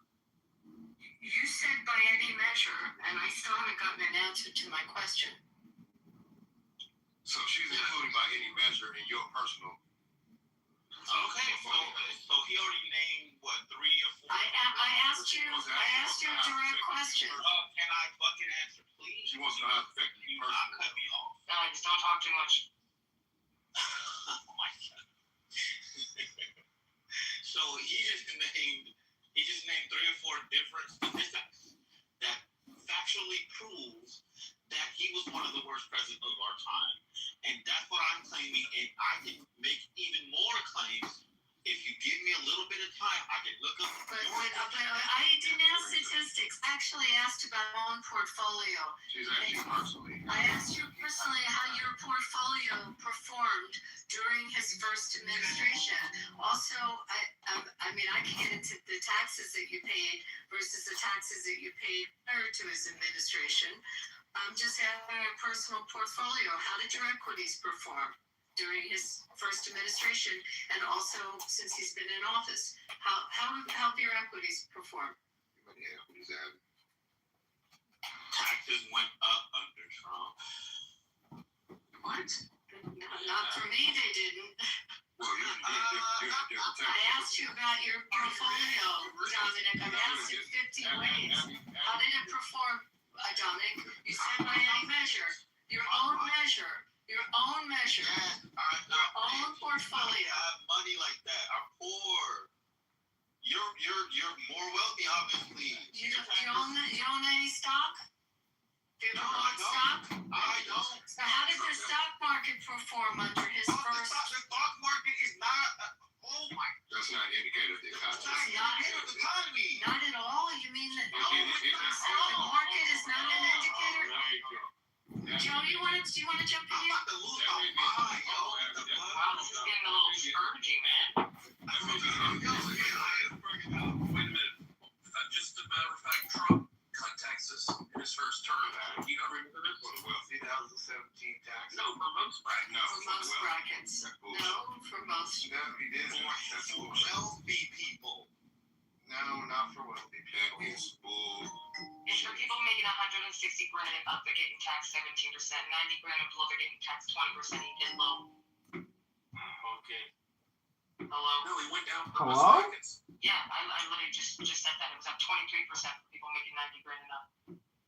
It got down to 19 to 20% for people making 90 grand and 20%. They think it's just for the corporate and the rich. They No, it's little Johnny too. He's a You know what? How many people have 401ks? I mean, it's not the rich that have 401ks. Most of America does. How were the 401ks performing under his first administration? Mine's high. I was getting around 20, so I can't. So the analysis showed that the largest benefits were dollar value and percentage of income skewed toward higher income individuals and corporations. That's common sense, though. That is a fact. It's common sense, though. He said that they went down, the taxes went up, and they didn't. They went down. Literally. Okay. Is it a tariff attack? Oh my God. Jesus Christ. I can't remember. Is a tariff attack? Yes, did everyone paid, brother? Yes, everyone paid. Yes. Yeah, everyone paid it, brother. Who impose higher tariffs? The smart man, because he wants people to start paying us. We deserve the money. Yes. But you know, hold on. You know I'm cool with it, bro. I'm cool with paying it. I don't mind.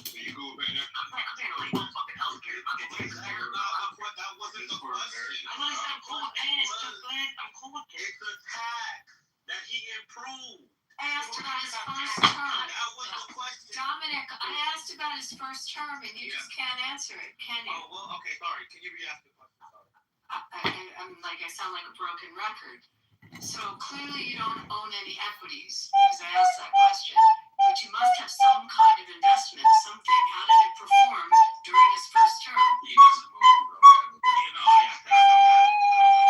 Oh my God. Why are we talking about it? We can't talk about the which presidency was bad or You said by any measure. You said by any measure. Most of the country has at least a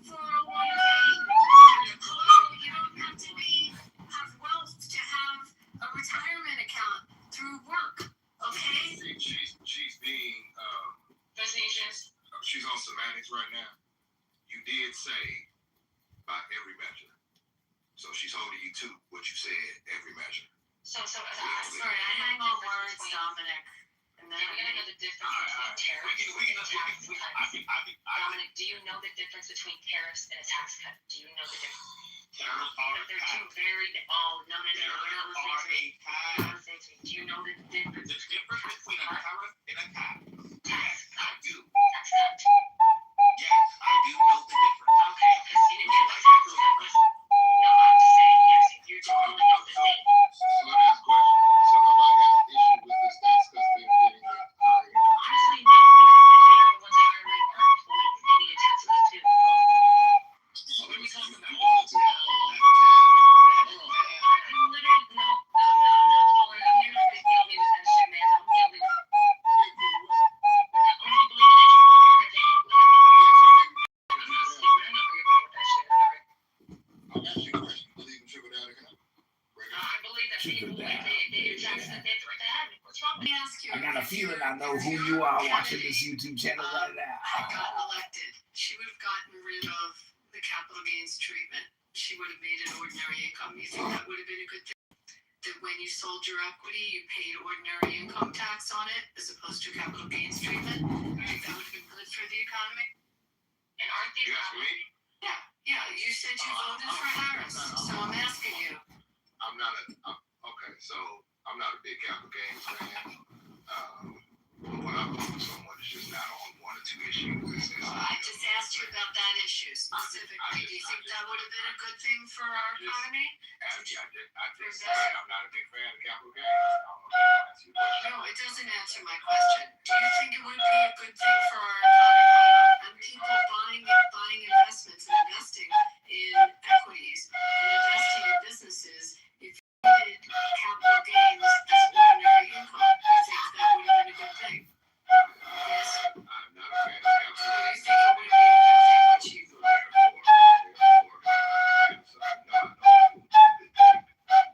which you I'm not saying they should vote. You're right. People vote on multiple issues. For me, the vote for number one, I mean, it was taxes for me? how can Dominic say, I'm going to you to say this again, Dominic said he was the worst on every measure. Like, I don't know what that, how could you say he's the worst on security? The border? You want me to explain how that's worse? Yeah, Trump shut off the border. It was a leaking sea when 10 million came across during Biden. They call Obama the deporter in chief. Because he counted people who turned away. But then, who cares about Obama? Biden let in 10 million people in 4 years. Well, yes, you know what the problem with Biden administration and the border was. So they were hell bent on doing the exact opposite of everything the Trump administration. Yes. And they overcorrected. But you wanted her to be a president. Which He means would have done the she same. was vice president.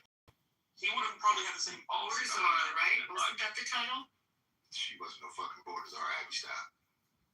Well, that's what they called her. That's what he said. John Adams labeled her that, but they don't know that. Biden labeled her that. Know how to do her job. Her boss was a dumbass then, right?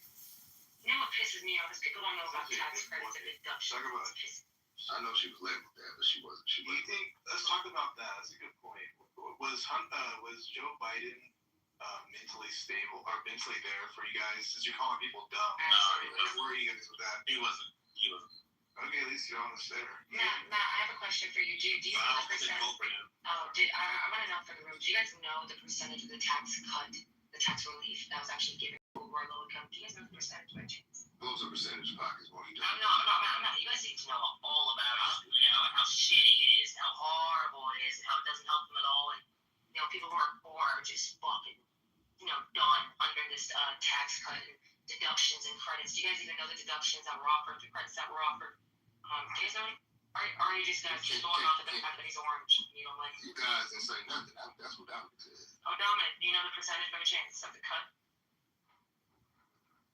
So you can't even take this conversation. Yes, I will take it seriously, but I have to look it up. No, I'm saying I can't take you serious when you make these claims with no evidence to back it. Okay, That's so the I one will making provide. these claims, bro. Then provide the claims. I will provide the evidence. Give me a minute. She's trying to research. You keep. No, I have the number. I already have the numbers. Well, you already have. Yeah, I'm not gonna educate motherfuckers who make a claim. You It's quicker your than claim him. to defend it. Well, you quicker than him. Vodka's don't get the information. I literally have an LLC, an S corp. Well, I have an S corp. No, I did have an LLC, so that tax cut's very important. Shout out to the business owners that are starting up, where these deductions and credits actually help. Shout out to that. You know, so people are just reading these fucking, you know, headlines and not even reading the actual bill of what it actually offers. And deductions. I made some good money back last year. I mean, I'm gonna make it this year. Dominic said that Trump's sons, Eric and Don Jr., are stupid because they support him. We still on that shit. Well, I'm saying how do we get to this topic? And then someone said he said they're dumb because they support their father as the worst president by all metrics of all time. Yeah, you going back like 10 minutes ago. We already moved on, didn't we?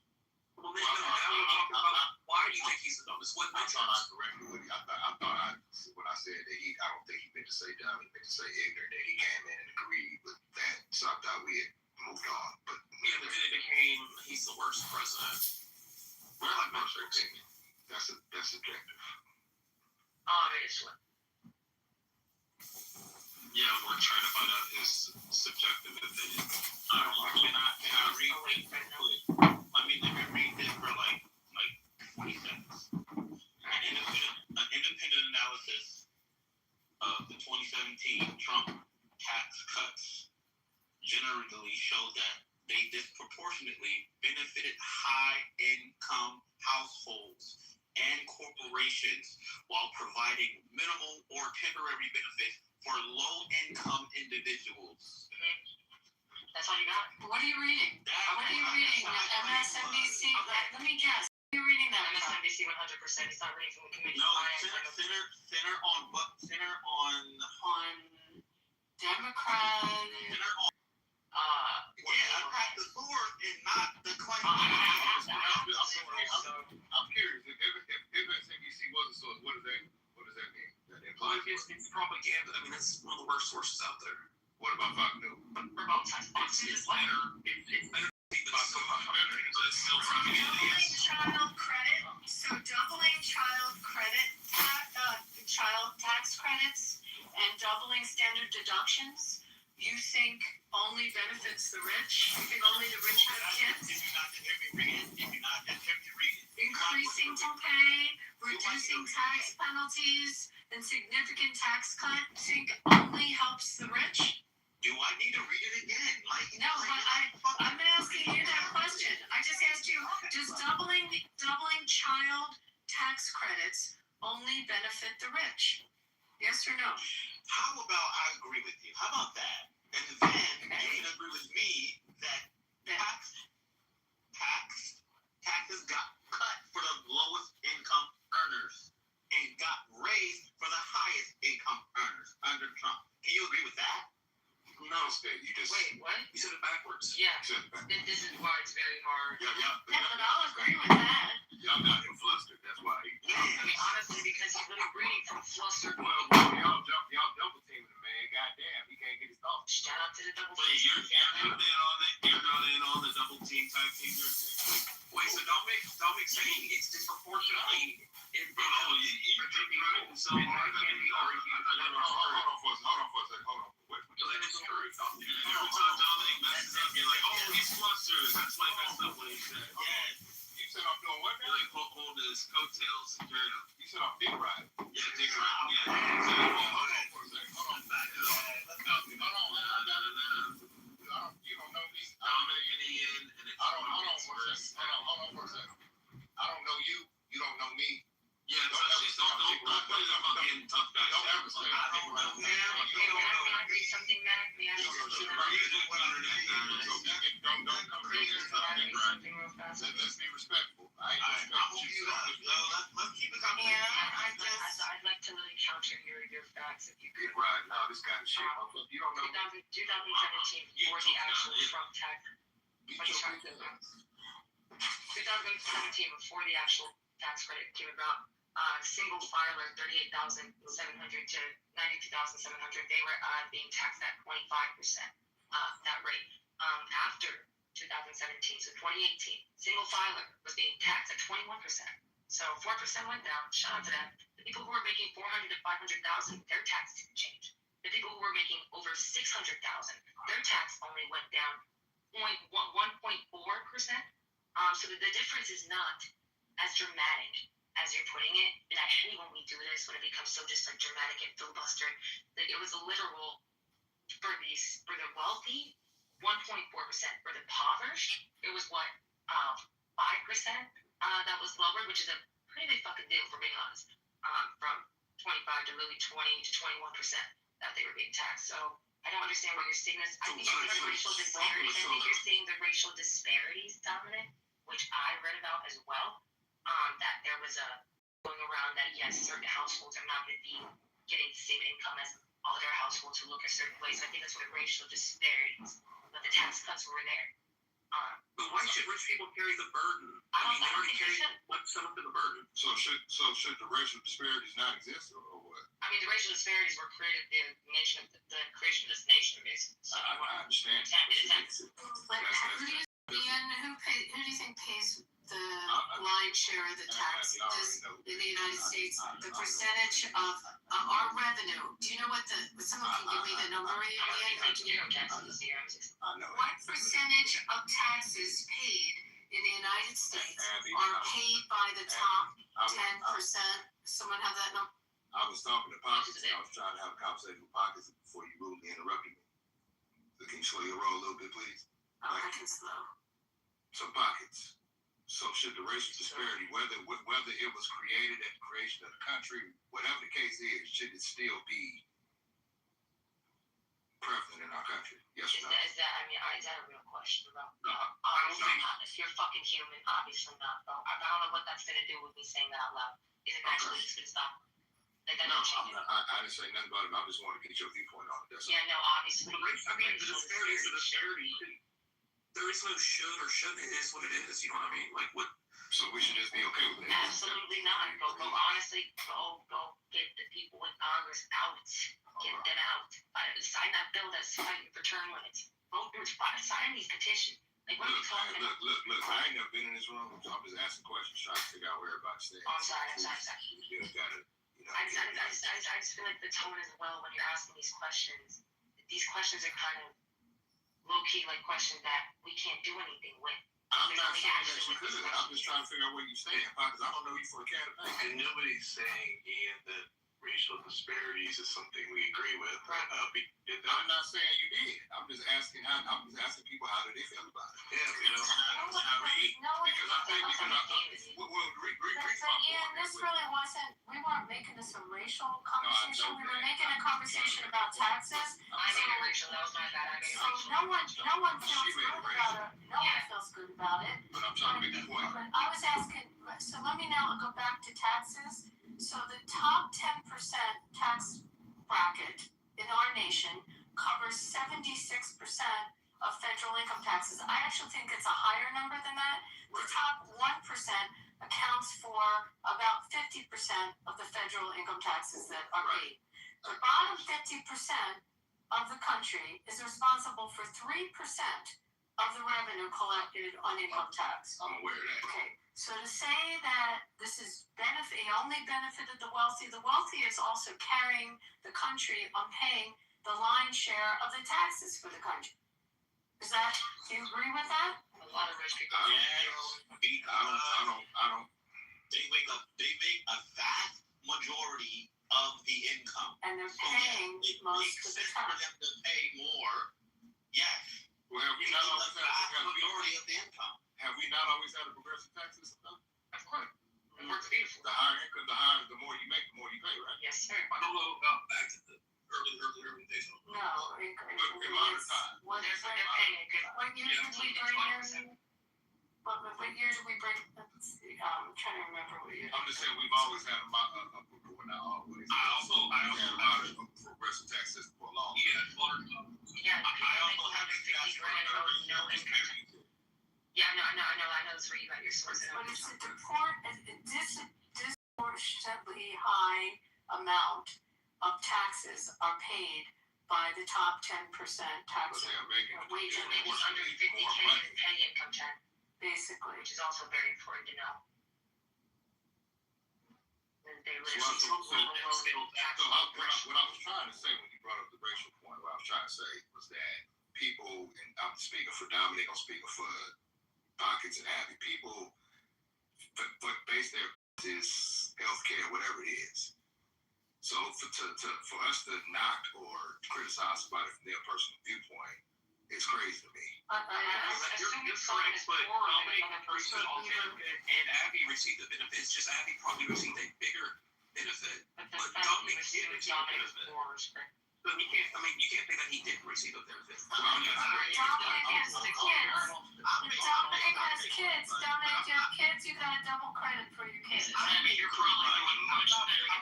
I'm not poor. I'm okay, but like I feel like You the need some point has stock been made. tips, Dominic? You want us to give you? No, I don't invest in stocks. I don't invest in the stock Well, market. you should. Well, he might not be able to do that financially. I'm sorry? What? He may not be financially able to do that. That's what I'm saying. What does that even mean, not able to? He might not have the money to invest in stocks. You can buy sneakers. So you are invested in the market, Dominic, if you have a 401k. That's probably do his job.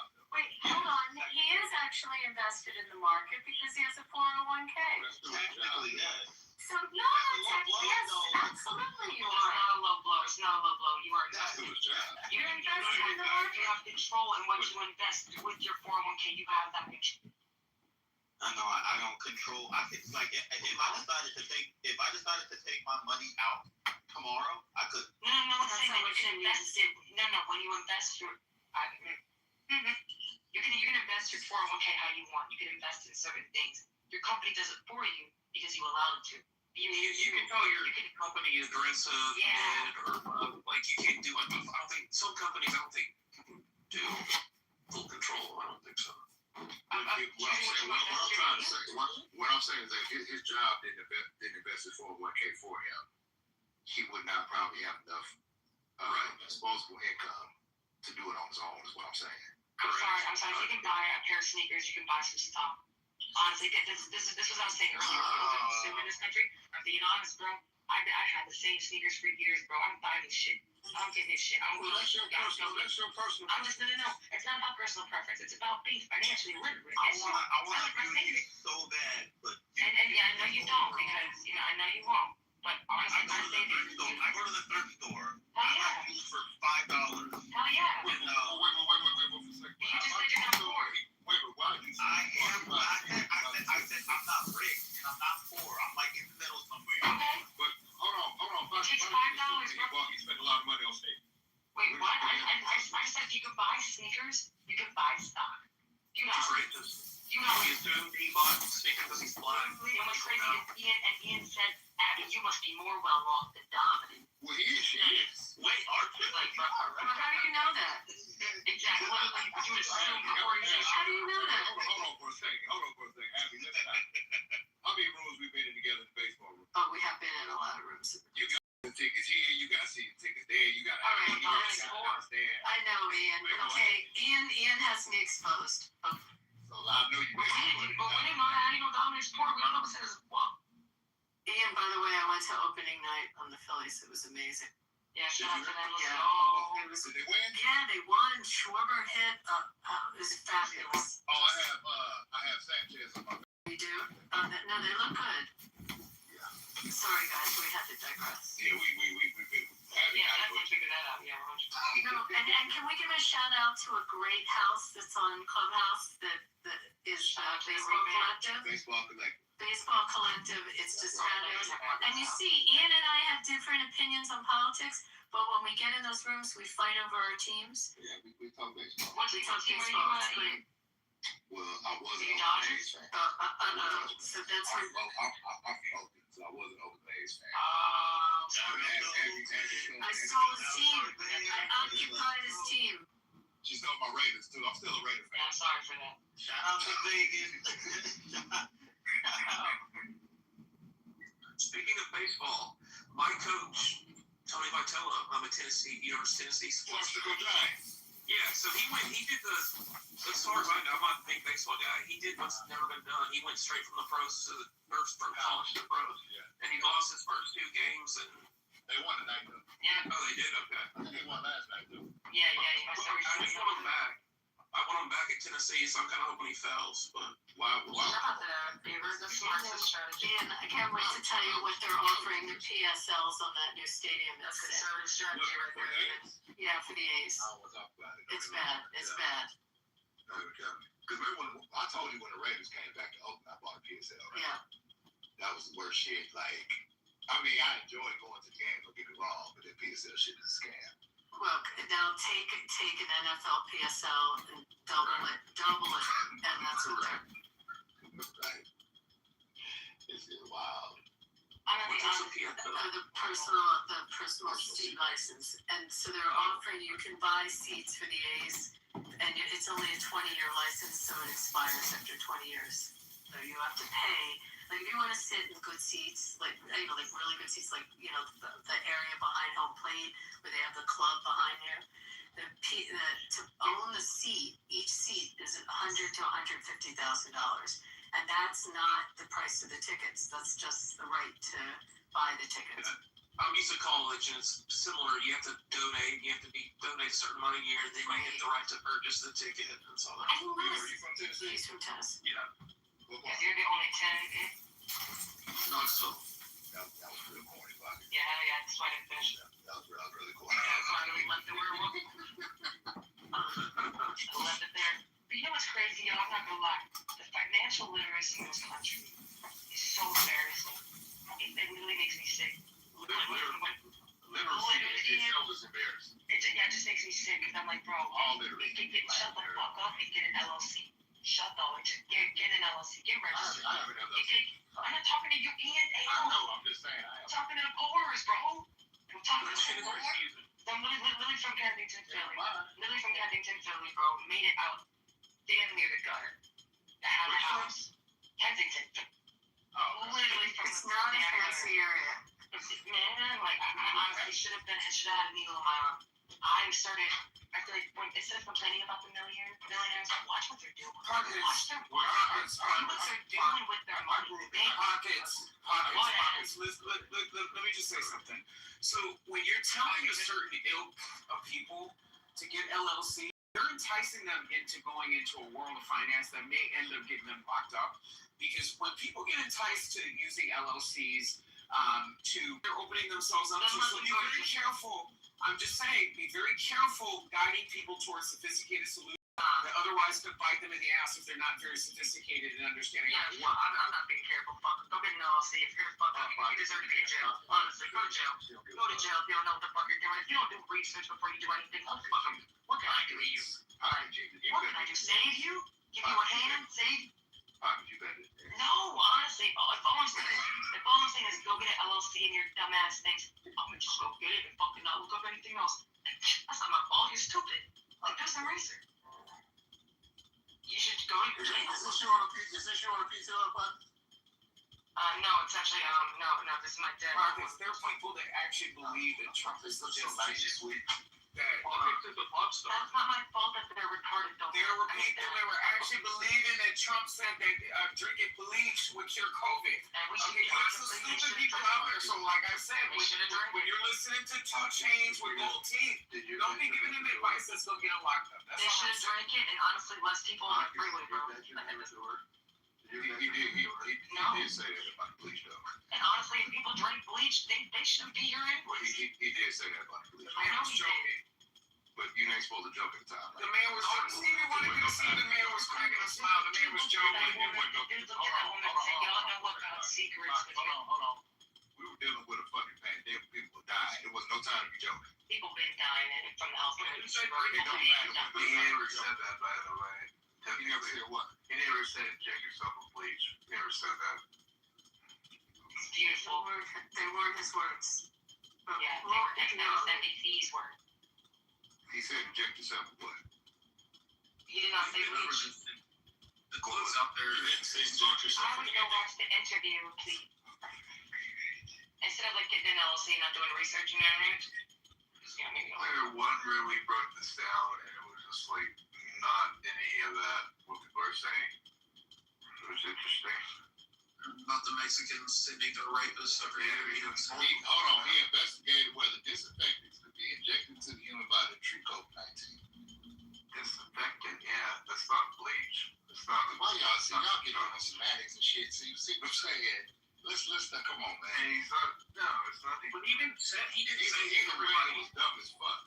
inject disinfectants into your veins to cure yourself. He never said that. People twist it to say that he was inviting people to do that. He asked the CDC or the host lady. That was I can't think of her name. Was it Birch? Carol Birch.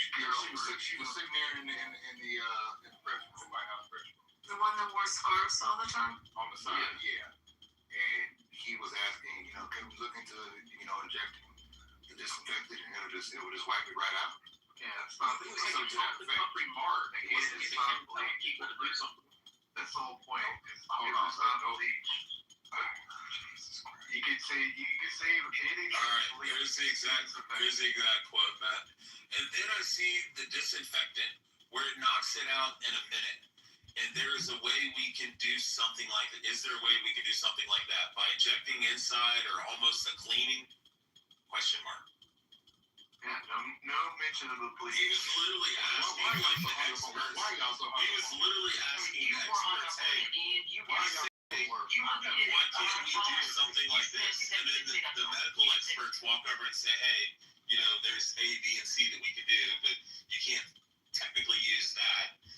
But he didn't say anything about injecting the bleach. Ian, you said 5 times. He did say that. He did say that. No, you literally said bleach. No, I said he said inject something. No, you literally when Adam said it, yeah, you literally went. I don't think you look up at Adams and said he did say that. So what now? He did say that though. I said what? You said he did say that though, because Adam was like he did tell people to drink bleach, and people really thought he said to drink bleach. So you gotta be careful, idiots. You said he did say that though. He did say that though. He said it 4 times. Okay. All right. So here's what it says. He was reacting to a presentation about the disinfectants killing viruses on surfaces. Then he wondered aloud if anything, if something like that could be done inside the body.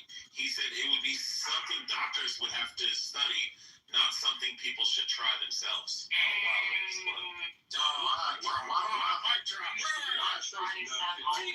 TDS. You should not try this at home. Because we have idiots He was asking the experts. He's saying, hey, they use disinfectants to surface surfaces. Is there anything we can do, like any type of medical stuff that can help eliminate the virus inside the body? Hold on, you are really. Obviously, He literally said, he said it would be something doctors should have to study or something people should not try. Get surgery, man. Get surgery. Why would anybody in their right fucking mind take in the middle of it? This is what you use on surface and put it in your body. Why you he was asking. You ask that shit behind doors and they say simply, Ian. So simply in the middle, Ian. I mean, it's fine. Like you can admit that he never said bleach, and I can admit that he shouldn't have never said anything. That's fine, right? I mean, what are we doing here? We're arguing over things that we both can meet in the middle. Don't you agree, Ian, or no? Yeah. He's literally asking a question aloud to the experts and the doctors, saying, "Hey, this treats surfaces and get rid of the virus. Is there anything we can do inside the body?" We got you, love. And then he went on to say, "Do not do this." So y'all don't. So okay. We got you, love. It's okay. Why would he suggest that we take some shit that we use on surfaces and put it in our bodies? He was just there. Apparently, people get LLCs and it's fraud. Why? I mean, just something like disinfectants. It doesn't mean that it was literally disinfectants. Again, if there was some solution like that, we can say, oh yeah, let's do it, right? There is none. What? There is none. There could be. I'm saying if there was, he's not saying there is. And he said, "Do not do anything." I don't need 3-4 people talking to me at the same fucking time. I was talking about I can't even say shit. Every time I start talking, when y'all start talking. So either y'all gonna let me respond or I No, we're not doing that. You're just off mute the whole time, dude. You've been on mute. I haven't been on mute the whole time. Yeah, you've literally been on. You haven't been on mute. Anyway, so as I was trying to say. No, listen. You know what most people say around here. Yeah. So check it out. You were wrong. There was nothing to do with bleach, right? You get admit that, man. Huh? Learn bleach not come out my mouth. You literally said I said he said something similar to that. I didn't know that. No, yeah, you're not. But he said this is literally said bleach is this. If we want to be exact. You said bleach. You said the words bleach. Well, no, not all disinfectants are bleach. That's the problem. I get that too. So things can be true at the same time. But really, what can't be true is what did you say? Disinfectant or bleach? What was it? The point is that he was speaking out loud, as you said, about some shit that he should have been speaking about behind closed doors and meetings. And we're talking about what you said. You said bleach. I didn't say shit. He didn't say either bleach or disinfectant. He said, Come on, dude. he said, you're the virgin. I said, Talking about something he said. I said, If we're not talking about something he said or not. But you didn't say it. Ian, you know, Did he not say disinfectant or not? never mind. You didn't say bleach. But see, this is the shit I'm talking about. Y'all keep on want to hang on this fucking word bleach. Fuck bleach. Okay? Let's say bleach. The motherfucker said disinfectant. That's what he said. Yeah, but you said bleach. Okay, fuck what I said. That's why we're What talking I said is right. What did he say? We wouldn't care. What did he say? About this. What did he say? What did you say, though? He said disinfectant and you said bleach. You said disinfectants work on the surfaces. I'm not the goddamn president. What I say on that. No, but you answered the question. I'm not having the press conference. But Ian, all he said was disinfectants work on surfaces. That's all he said. It doesn't really matter, but he asked you what you Why said. in the fuck would anybody suggest? Because people really do be doing this dumb shit in America, bro. People do this dumb shit in America. They do this Why shit. as the president of the United States would you say something like that? Because Trump is I would watch them on TV and say we just bombed the shit out of Iraq. I'm not using Windex on my body that we use on a window. But he didn't know. If he said it, I knew it. That's stupid. We gotta have more common sense than that, bro. Rich, read the quote again, please. Oh, okay, cool. Yeah. So there's that. Motherfucker, stop muting. And then I see the disinfectant. When it knocks out, it knocks it out in a minute. There's a way. Is there? Wait, just crunch. I was muting the entire group, and not you, just everybody, so we could get in order for him to read the quote. Okay, Rich, please read. Yeah. And then I see the disinfectant, where it knocks it out in a minute. And is there any way we can do something like that by injecting inside or almost a cleaning? Why say some stupid shit? I mean, it says he was reacting to a presentation about disinfectants killing viruses on surfaces. Then he wondered aloud if something like that could be inside the body. Meaning the alternatives. What are we thinking? I mean, something doctors would have to study, not something people should themselves. That's not I'm not on Ian's side, but if you're trying to argue what Trump said there is like, okay, I was the same for him to say clearly. It was clear. We already said that, but that's not it. So why are we bringing up the quote again? Because the guy said bleach, not disinfectant. That's why we're talking. I think Dominic brought up the bleach. Okay, so Ian, be real. I said he did say that. You did not say that, dude. I literally I never brought up the bleach. I bring up the whole shit about bleach. I literally been talking to you I about did not bring the last. Don't tell me what the fuck I said. I didn't say nothing about bleach. He did say bleach. He said he told people to inject I think bleach. somebody else brought that up. I said bleach, bro. Yeah, he said that people should But inject also, bleach. why does it? I mean, what do you think Trump was referring to, if not bleach, when he says this? Well, he's saying, is there anything we can use that's like can cleanse it, can kill the virus? That's such a nuance. He was just hoping to know that. Everyone's forgetting that he started Warp Speed and he got the vaccine and he handled it for our country. Like you're just forgetting all the other stuff that happened during that time. Yeah, he got all you liberals your shots in record time. Yeah, I mean. Yeah, I don't know. I'm saying your shit. Oh, really? I took the vaccine. I'm not talking to you, Abby. I'm talking to this little motherfucker down here. I don't even know who this dude is. The one I said I was dick riding. Keep on getting in the sideways. Well, I mean, you got TDS, and it's really wild. You don't know what the fuck I had. Yeah, You ain't TDS. know yourself, Rich. I'm out of here. You don't know nothing about me. You can always turn the hand. We ain't never had a conversation before. You don't know nothing about me. You talking to me like you know me. And I'll give you some advice. Rich, that guy, he is nothing. Yes, don't take him seriously. Nobody takes him seriously. Okay. I'm glad to know that. Would you guys do me a favor before you say another word? Could you cash in your pink tickets, please? The who ticket? Pink ticket. Okay, you just join. Just go where the room is. Join the club, leave the room, and then rejoin the room, and then it'll be cashed in. I'm not gonna do that personally, and Who the fuck was she just talking to? No, because I just left the room. I came back and nothing happened. Nothing changed. It'll be alright. Just refresh. you gotta. You'll be alright, bro. Don't stress. You'll survive, bro.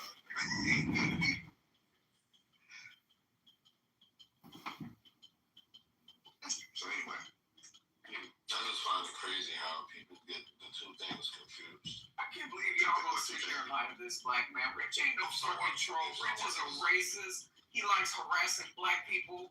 Like, I can't believe y'all want to play this up to be trolling like this. Man, you gotta talk to yourself. You sound like a liberal fucking planet. Shut the fuck up. You sound like a liberal fucking planet. Every single goddamn looking point, you got it. Goddamn. Goddamn. Is this where I'm at? Is this where I'm at? Really? where were you at? Ian, is baseball your favorite sport? No, basketball is. Did you watch UConn Duke? I did, man. I'm not a Duke fan, but that's the fucking way to do it. Remains just doing my bidding. Say what now? Oh, the guy that was screaming, I say just on my bidding. What's the worst way to lose? Getting your ass beat by 40 points to Michigan, like my team did, or losing? I would have to take a 40-point ass. Me too. Me too. Honest to God. That's why I always argue with the Brown fans. They talk about, man, you got to the final. Jones get swept in the first round. I would rather get swept in the first round and get all the way to the goddamn NBA final. Did you see the UConn coach like almost headbutt the ref after the shot?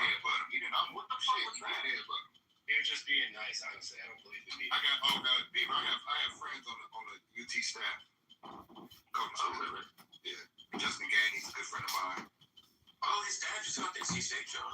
No, he got the job. I mean, yeah. His son is what, Jordan? Yeah, Jordan Gagne. Yeah, Justin's a really good friend of mine. I've known him for years. Yeah, he's a good player for us. Yeah. I was hoping he'd get another year, but he got denied. Yeah. So his dad is now at NC State. So, no, I'm talking about the dad is a friend of mine. Yeah, That's assistant coach. And then I think your sports information guy named Alex Schwartz, is another good friend of mine. Yeah. Yeah, I'm a Tennessee sports nerd. The room will be bored, but yeah, Rocky Top is cool. Yeah, it sucks. My team lost. UNC should never lost like that. Well, yeah, I mean, they blew a 19-point lead like Duke did, so you should take some solace in that. They got rid of their coach, didn't they? Hubert? Yeah, he was gone. He got fired. He was gone. College sports is crazy now. It's almost worse than pros as far as players moving around. This spot is bad. It's the wild, wild west. We just fired our coach. Our hockey team just fired our coach. Oh, The Knights. the night, yeah, I heard about it. I mean, Abby, you gotta get me in the hockey, man. I try to watch it. I don't know what the fuck is going on. you gotta go to a game. That's what turns you on. You gotta see it live. But I mean, I think they fire coaches. I thought the NFL fired coaches. Hockey fires coaches like crazy. NBA's pretty bad too. Yeah, it's a carousel in the NBA. NBA's pretty bad.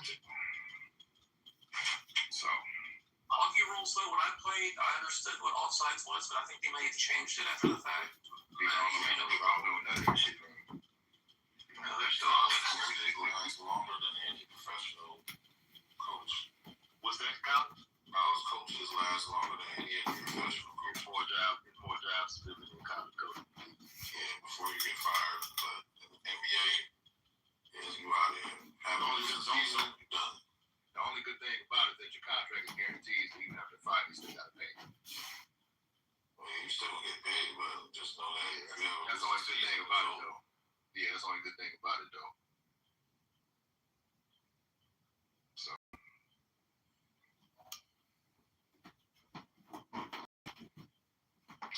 most people in this room Trump supporters. Yeah. So, I mean, did we solve whether or not Eric and Don are dumb people, or we're saying they're ignorant, I guess, right? I think that's what he meant. Dominique's not here, huh? He just used the wrong choice words. I mean, I wouldn't necessarily say a full supporter because as far as Biden, Yeah.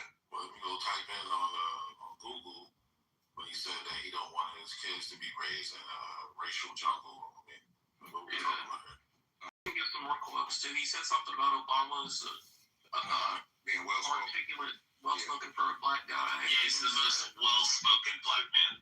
What about when? He said it was surprising that he was so well-spoken. Exactly. What about when Biden called black men super predators? He didn't say that. It was Hillary, wasn't it? Yeah, it was Hillary. He said that he doesn't want his kids he doesn't want kids being bused into school and his kids being surrounded in a racial jungle. I think what might be also more telling is his relationship he had with Robert Byrd. I mean, he's close with him. Biden eulogized him. Grand Robert Byrd has way fast though. I mean, that he was KKK. Yeah, didn't he denounce that? I mean, yeah, he denounced it. The reason why I'm asking is I'm thinking that's how Biden justified the relationship. That's what I'm saying. They were definitely close. Yeah, but I know he was. close. I'll give you another statement why I say Biden is definitely documented racist versus Trump, right? It's because he's on national TV saying this back in his younger days when he was in the Senate. There was a black judge that was being nominated to be judge, and he literally said, "We don't need another nigger judge." He didn't say that. Yes, he did. Now go look it up. It was probably actually what Somebody please look that up right now. That's been debunked million times. That was not been debunked. That is actual fact. It's live on TV. That's false. They filmed it. Dude, you know that was altered, right? No, it wasn't altered. He said that. They're trying to make it seem like he wasn't trying to be racist. Why are you using the word nigger? He didn't use that word. It was altered. He did use that word. That video was altered. What research you talking about? My man, the video was altered, man. So they had altering capabilities back then, right? Yeah. No, they replayed the video from that back then. They have all the capabilities now. How are you going to substantiate that, bro? Because I heard that same statement and not one person proved that it was altered. So I'm just making it up. Either that or you just don't lie what people are saying because it was. You saying it's been debunked, but no one actually proved that it's real. Ian, how do you swear that you ain't black? Yeah, is that not racist? Although if you don't vote Democrat, you ain't black. You're using black people. Well, he asked me a question. Can I answer the question? Or you gonna talk for me? Yeah, answer your question, Mr. You can't tell whether a suggestion versus a question is two different things. Go ahead, man. You got the floor. You know my problem is with Clubhouse is that people say shit to you that they wouldn't say to you in person. And they take a lot of bold chances over these apps. That's what you think, but you don't know. I really hate that about people. You're right. I'm probably smacking you in the face. I have the quote. What quote? In a 1985 Senate hearing, Joe Biden quoted a memo during his questioning that included a racial slur. Specifically, he said, "We already had a nigger mayor. We don't need another.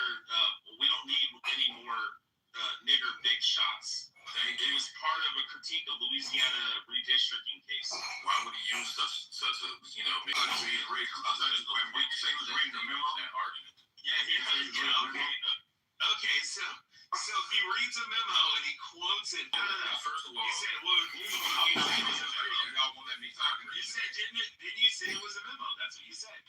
That's what he said. It was a memo that he was reading before the Senate. He was reading the memo before the Senate. Hey man, I'm not even talking. He was reading the memo before. I'm not even talking. He used those hard R. I'm not talking to you. Say what? I said, I'm not even talking to you. I'm done. I'm not talking to you. Okay, how about this? I'm talking to you guys. See all those Who said that? Who said that? Who said that memo? He read a memo. He used the Who wrote the memo? Who said I don't know who wrote the memo. I have no idea. I'm not asking you. I'm asking Plus, the person who brought the story up. I don't fucking know. You don't know. Of course he knows. Can you guys shut the fuck up and let him respond? Yo, Plus. I'm done. John the memo is written by John Jacob Jingleheimer Schmidt. That's your name too? Wow. I'll set you up, viewer. Wow. Yeah. And whenever we go out, the people always shout. Wow. This motherfucker saying this on, bro.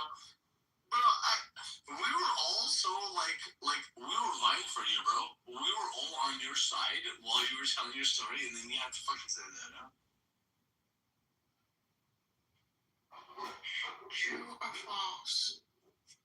Trump said, take the gun first, go through due process second. True.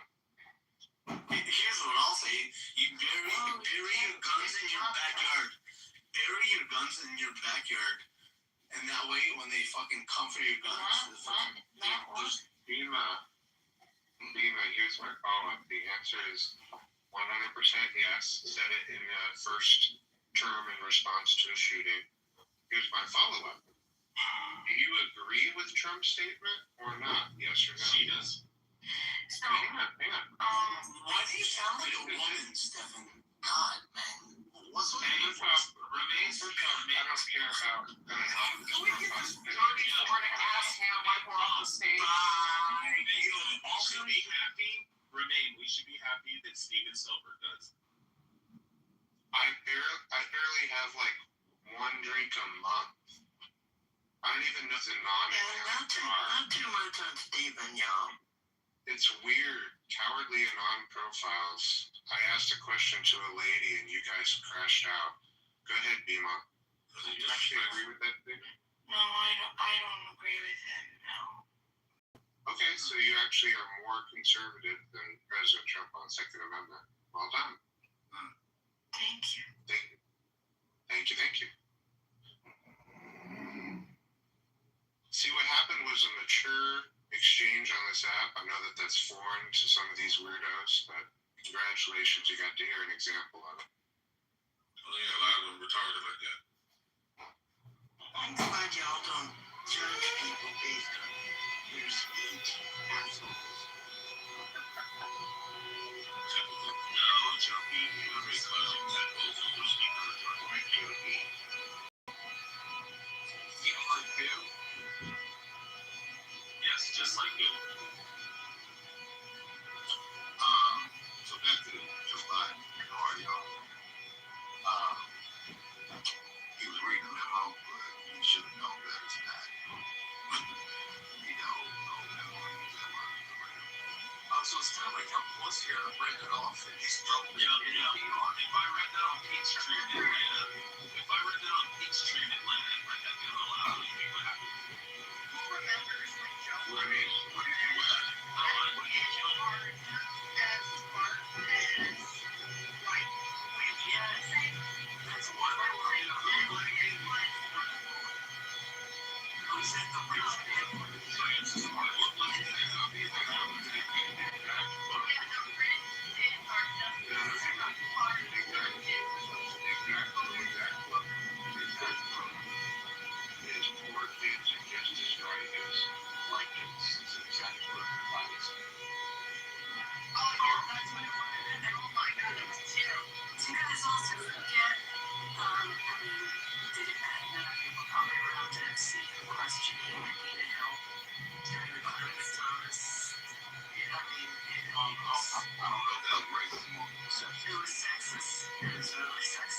I mean, he didn't vote for Thomas's confirmation, but he was not kind of a man.